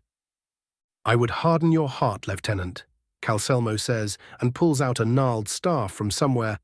"We are guarding a shrine to Molag Bal, and there is a certain creature under his yoke that can cast compulsions like those that took your men and are also known for attacking at night." "Vampires." The guardsman spat and immediately downed a strength potion those of his rank were provided for such situation. "Indeed, my good man." Calselmo nods gravely. "I'd gather the rest of your comrades, who are still of a sound mind, and make way to guard the door. The vampires must not get what lays within that accursed house." "Yes, sir." The guardsman salutes and runs off to gather whoever was left alive. "Fucking Dagoth." Calcelmo curses and starts summoning his Dremora. Raven's POV. My nose itches slightly as I ride up to the city with my escorts. Odd considering my resilience, but after a quick scan of my body, nothing was wrong, so I just shrugged and continued on my way. The knights wanted to visit the Jarl and personally deliver the news of their newest victory to him, which I did not mind at all. The squires we had to leave at the camp, however, no reason to flood the city in the middle of the night and all that. Fuck do I love double standards when they are in my favor.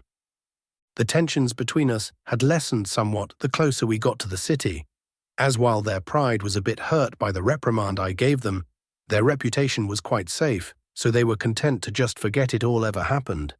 At least I didn't feel like they were about to accident the two girls to death when I wasn't looking and would get them to their destination without incident. As we approached the great bronze gates, the guards eagerly opened them for us, without even deigning to question our approach.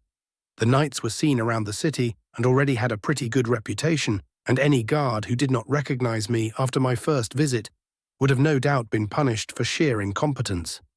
The moment we crossed the threshold of Markarth, I felt a sudden shift in the air and immediately gave a closer look at what was going on.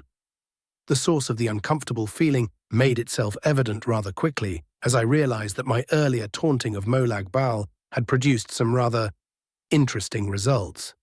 Namely, the rapist fuck summoned up a bunch of vampires who were currently slaughtering the guards I had stationed there.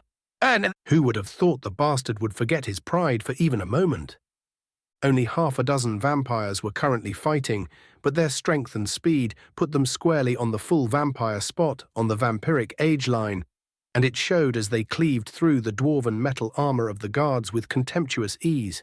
I had to move now, or all of them would die within the minute. The house being completely shrouded from my sight also did not give me a good feeling. Remembering what happened the last time a Daedra did something like that was not fun, and I felt an even greater urge to get there as quickly as possible, as a smaller distance would probably permit me to pierce the veil that hid it. Without a word, I stood atop my horse in one swift jerking movement and jumped into the air, a nearby shadow seemingly grabbing me as I catapulted myself northeast.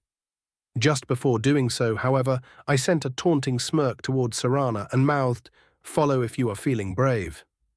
Serana's POV. I suppress a sigh of frustration as the weight of the situation falls atop my shoulders. My thoughts spiral into an ever-descending cascade of self-doubt and fury that I probably seem almost paralyzed to the others. Thankfully, Sir Reynold is loud enough to snap me out of it. "Lady Serana, are you well?" It takes a moment, but I calm myself enough to answer, "Yes, I am fine." He nods and asks me his real question. Why did the court mage run off so suddenly? He even left his horse.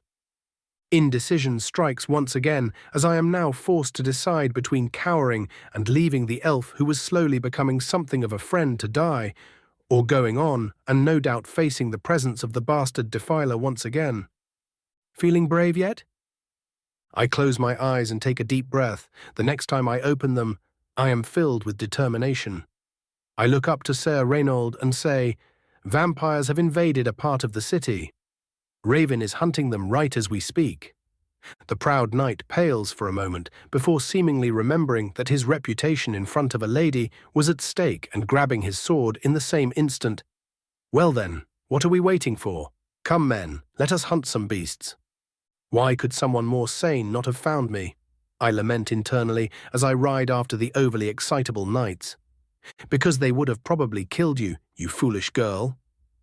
Ignoring that sudden and truthful spark of wisdom, I focus on the battle ahead and nudge my horse into a gallop. The ever-silent priest Raven had rescued followed after me, his eyes gleaming with excitement and an almost deranged lust for something ephemeral that only he could see. His look reminded me too much of my father. I hope Raven knew what he was doing with him. General POV. Blood and bones littered the area around the cursed house. A sextet of vampires surrounded two heavily bound prisoners, a Breton and an Altmer, both of them heavily battered but otherwise still very much lucid. "Tell me about the wards, Worm." The apparent leader of the vampires, a seemingly enchanting young Nord woman, grabbed Calcelmo's hair and forced him to stare up at her terrifying fanged maw. The vampire looked almost manic in the old elf's eyes, but Calcelmo would never permit himself to be called a coward, especially after spending so long living with the Nords.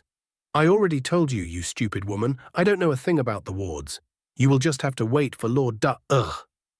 He did not manage to finish his tirade, as the vampire used its considerable strength to kick him in the stomach, though just lightly enough not to force his guts through his nose. "You will tell me what you know, or I will slit this one's throat." The vampire points her clawed hand at the bound guardsman, the officer from earlier, the only one the vampires even considered worth capturing. The two prisoners shared a grave look before Calcelmo sighed a tired sigh. "It has been an honor serving with you, Emrin." Scoffing disdainfully at the exchange, the vampire prepares to slash open the Breton's throat, but at that same moment all of her subordinates jump away from her. She attempts to do so, as well as her instincts scream at her to move, but something was seemingly stopping her from moving at all. The last thing she saw before golden light took her entire world were tendrils of shadow twisting around the entirety of her body. Well, well, well. The sound of slow clapping came from behind the now fertilizer-rated vampire. I did not know old Molly was pathetic enough to ask for help. The other 5 vampires who had managed to get their bearings by now all take combat stances, completely ignoring the duo of prisoners and as one charge at their new assailant.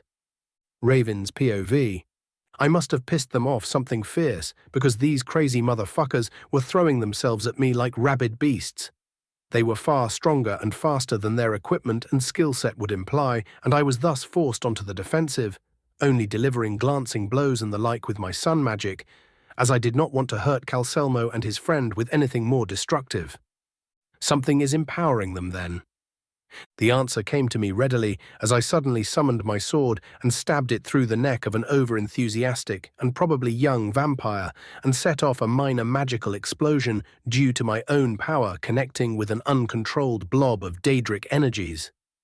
It would seem Molag was not content to simply play ball tonight, which is why, the moment I managed to get myself some breathing room by casting a cloak of solar power and sending Scorch to heal and release the prisoners, I did a rapid scan of the house and its basement and immediately found out what was happening. The little group out here wasn't even the main force. They were a delaying tactic while the rest attempted to unbind the damned mace. We can't be having that, now can we? I send out a omnidirectional telekinetic blast followed by an enlarged solar cloak, taking the opportunity to dash toward the brass doorway. One of the vampires seemingly realized what I was doing and pointed at me, "Stop him now." I simply shake my head, mutter an arise, and turn to the heavily trapped and fortified door. In truth, I was not so worried that the vampires would succeed in unbinding the mace, nor would they get all that much use from it if they did. But giving Molag Bal a single tiny victory was not acceptable, so I fully resolved myself on fully defeating all of his slaves as quickly as possible. I take a moment to appreciate the ingenious trap array that whichever vampiric tinker had managed to set up in the short time they had since the start of the attack. Then I take a deep, long breath. Chapter 230. Molag gets flipped. Off. General POV. The sound of harsh chanting penetrates the thick walls of the haunted house, creating a deep, resonating echo throughout the old building so ominous it would scare even the most hardened of adventurers. An old man, though his glowing amber eyes would swiftly inform anyone that he was anything but, sat atop an ornate chair and stared at the doorway in front of him. An orichalcum blade sat at the table in front of him, and a crossbow of the same metal rested within his hands. "Any progress?" the vampiric elder asked softly, yet his voice carried further than one might think possible, the intense urge that led him here in the first place still scratching harshly against his mind with the demand for urgency. A fledgling vampire who was sitting nearby leaves the room and returns only a short minute later. "Nothing yet, master. The wards set up by the Boethian are potent and powered directly by his patron." The elder frowns, ignoring the growing feeling of fury the Lord of Domination wished to impose upon him. "It is as I have feared then. We will most likely have to sacrifice the Boethian. The Dunmer no doubt went to fetch, if we wish to possess the mace." "Should we stop the ritual then?" the fledgling asks fearfully. "No. The elder shakes his head, a conspiratorial glint in his eyes. Keep them chanting, even louder when the fighting starts. A rushing prey makes mistakes, and I have already left many gifts on its path to us. Indeed, my master. The lesser vampire bows. Making the arrogant mage kill himself by opening the door will be a most pleasing irony. Quite. The elder almost purrs in satisfaction at the sycophantic praise. The fool will be half dead by the time he reaches us, for no mortar. He suddenly stops talking and mouths an "oh," before hurling himself to the side and leaving the confused fledgling to stare at him for all of about 2 seconds. Rodar! The ground shakes as the vampires feel, more than see the entire trap-filled room before them gets flattened and the doorway before them, including much of the wall connected to it, is ripped apart, the hundreds of poisonous bolts placed in the numerous traps, meant to harry their attackers flying everywhere and threatening to impale any who was foolish enough to still be standing. The fledgling had bigger things to worry about, however, as the stream of invisible force which rent half the house to tiny bits reached him and turned him into so much chunky paste, painting him on the now crumbling wall behind him. Is the elf mad? We are inside of a bloody city.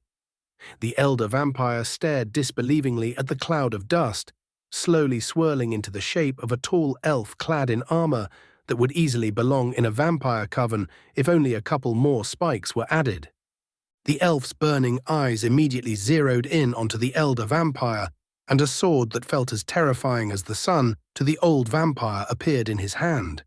Gritting his teeth at the sudden fury of his patron intruding into his mind, the vampire centered himself, immediately sacrificing a massive amount of his stored-up life force to strengthen his body. He grasped his old blade and prepared himself for a fight to the death, for he knew that neither his patron nor his enemy would have mercy if he were to fail. Raven's POV.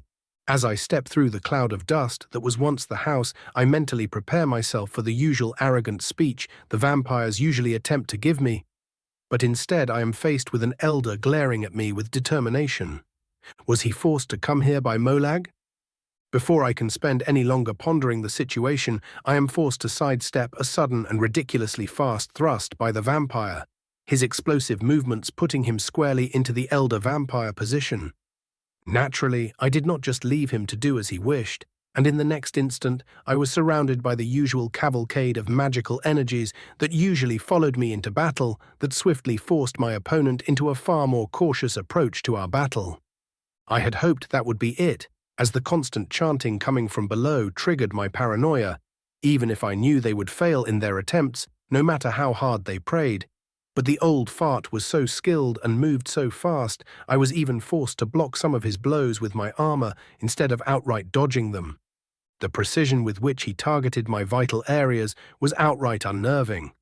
I tried simply blasting him with a massive ball of sunlight, but by the time the spell had reached him, he had managed to surround himself in a cocoon of blood and immediately retaliated with a crossbow shot. I barely even managed to see his hands twitch as he pulled out the damn thing.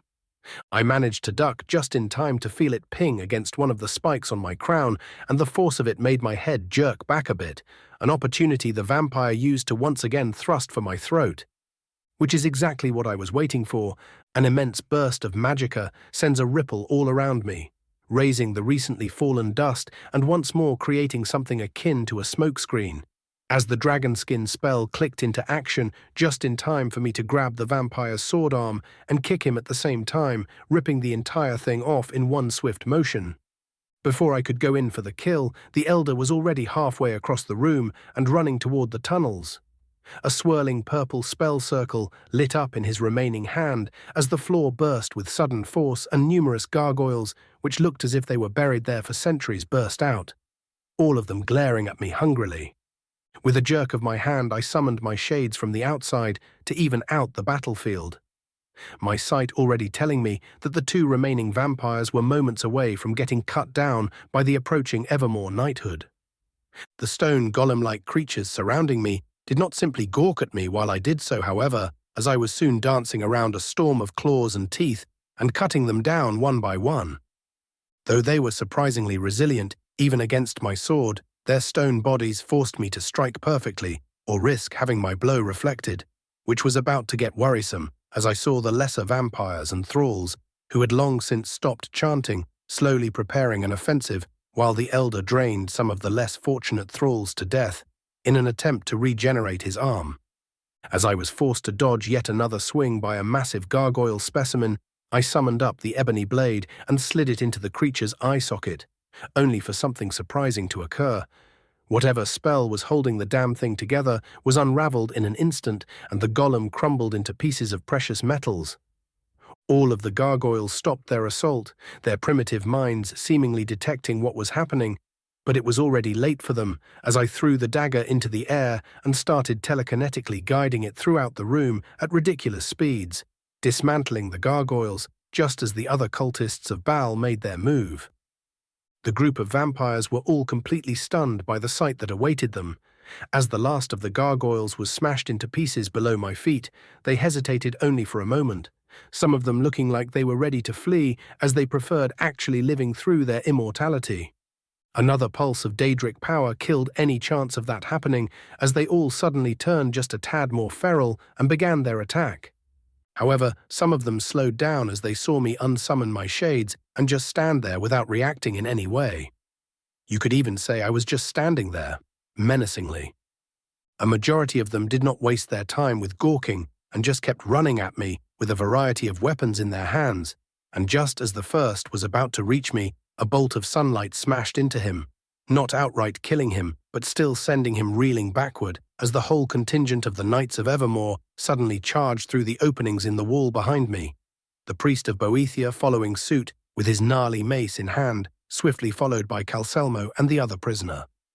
Interestingly enough, Serana chose to remain unseen for now. Without batting an eye, I barked out, "Reynold, Calcelmo, deal with the vampires here, Logrolf with me," and charged at the mass of thralls and vampires, Scorch appearing just in front of me and scaring any bloodsucker away that still held even the barest sense of self-preservation. They tried stopping me and the Boethian, but the knights knew their craft well, and soon our enemies were getting cut down one by one. But I had no time to enjoy their demise, as giving the crafty fucker any time to prepare was not a good idea. As we descended the tunnels, I was once again graced with the disgusting voice of Molag Bal. "Arrogant mortal, you return to me once again." "Can't leave a job half-finished, now can I?" I quip, but do not slow down. "Why do you persist?" The more tempting form of Baal's voice rumbles out, "Slay the servant of Boethia in my name, and you shall have power." The old Boethian actually slows down a bit and glances at my back with an obviously paranoid look in his eyes. A vicious smirk spreads on my face. "You know I may have been tempted originally, it's just that." "Just that what?" the Daedra asks impatiently as we round another corner of the tunnel network. I giggle childishly. "It is just that listening to you beg is far more appealing." A loud snarl rattles the entire tunnel network, sending Logrolf stumbling and merely rustling my robes. "I do not beg, worm, I command." "Cope harder noir," Scorch chirps from atop my shoulder. This does cause me to stumble slightly. With a resounding crash, I demolish the ancient stone doorway, guarding the shrine of Molag Bal, and come face to face with the elder vampire. A good 8 completely drained corpses drained all around him, and his expression far more feral than before. "Am I so scary that you must get drunk to face me?" I ask the vampire arrogantly, my voice dripping with mockery and causing him to twitch with irritation. "Worm," Molag voices coldly, "break them for me." "Your will be done, my lord." The elder speaks up for the first time since I've seen him and immediately launches himself at Logrolf. Without hesitation, I shout, "Tide!" and blast him with my most potent version of solar fire as he flies next to me in slow motion. Scorch does much of the same and even detonates as the vampire is closest to us. But even with time slowed, we still had only a split second to cast our magic. And whatever blood cocoon spell he used earlier was currently overcharged by the feast of blood he had consumed. The entire left side of the vampire elder was singed off within a singular instant, but he still managed to reach Logrolf, who was barely stuck in a halfway overhead swing with his mace. It took the vampire all but the blink of an eye as he ripped out the old Nord priest's heart and tossed it toward Molag's shrine with such force I only managed to slow it down with my telekinesis. A sudden explosion of power forced me into casting as many wards as I could as a tiny part of Molag Bal's power entered Nirn and recharged his mace. And before I could intervene, the elder had already jumped across the room and grabbed the now glowing green mace. "Now, mortal, you will know pain," Molag declares cruelly, his voice openly showing his giddiness for all to hear. "Worm." He addresses the vampire, who simply bows in response. "I want him alive." Instead of being worried by the situation, I unsummon my crown, much to the confusion of both the Daedra and the vampire, and look toward a certain direction, once more directing a challenging look at a certain someone. The elder rears back the mace of Molag Bal and once more launches himself at me with unnatural speed, only for another, far faster blur to smash into him. A moment later, another heart was removed from its body, but this time it was Serana standing atop the surprised vampire, his heart turning to ash in her hands. A beat of silence passes before a shriek of such immense rage I'd have thought Molag was genuinely hurt by the apparent betrayal if I didn't know what he was. Resounds throughout probably the entire city of Markarth. Well, well, well. I let out a light chuckle and offer a polite bow to the hyperventilating daughter of Coldharbour. "Looks like someone found their guts." "You filthy little traitor." Well, he doesn't seem happy.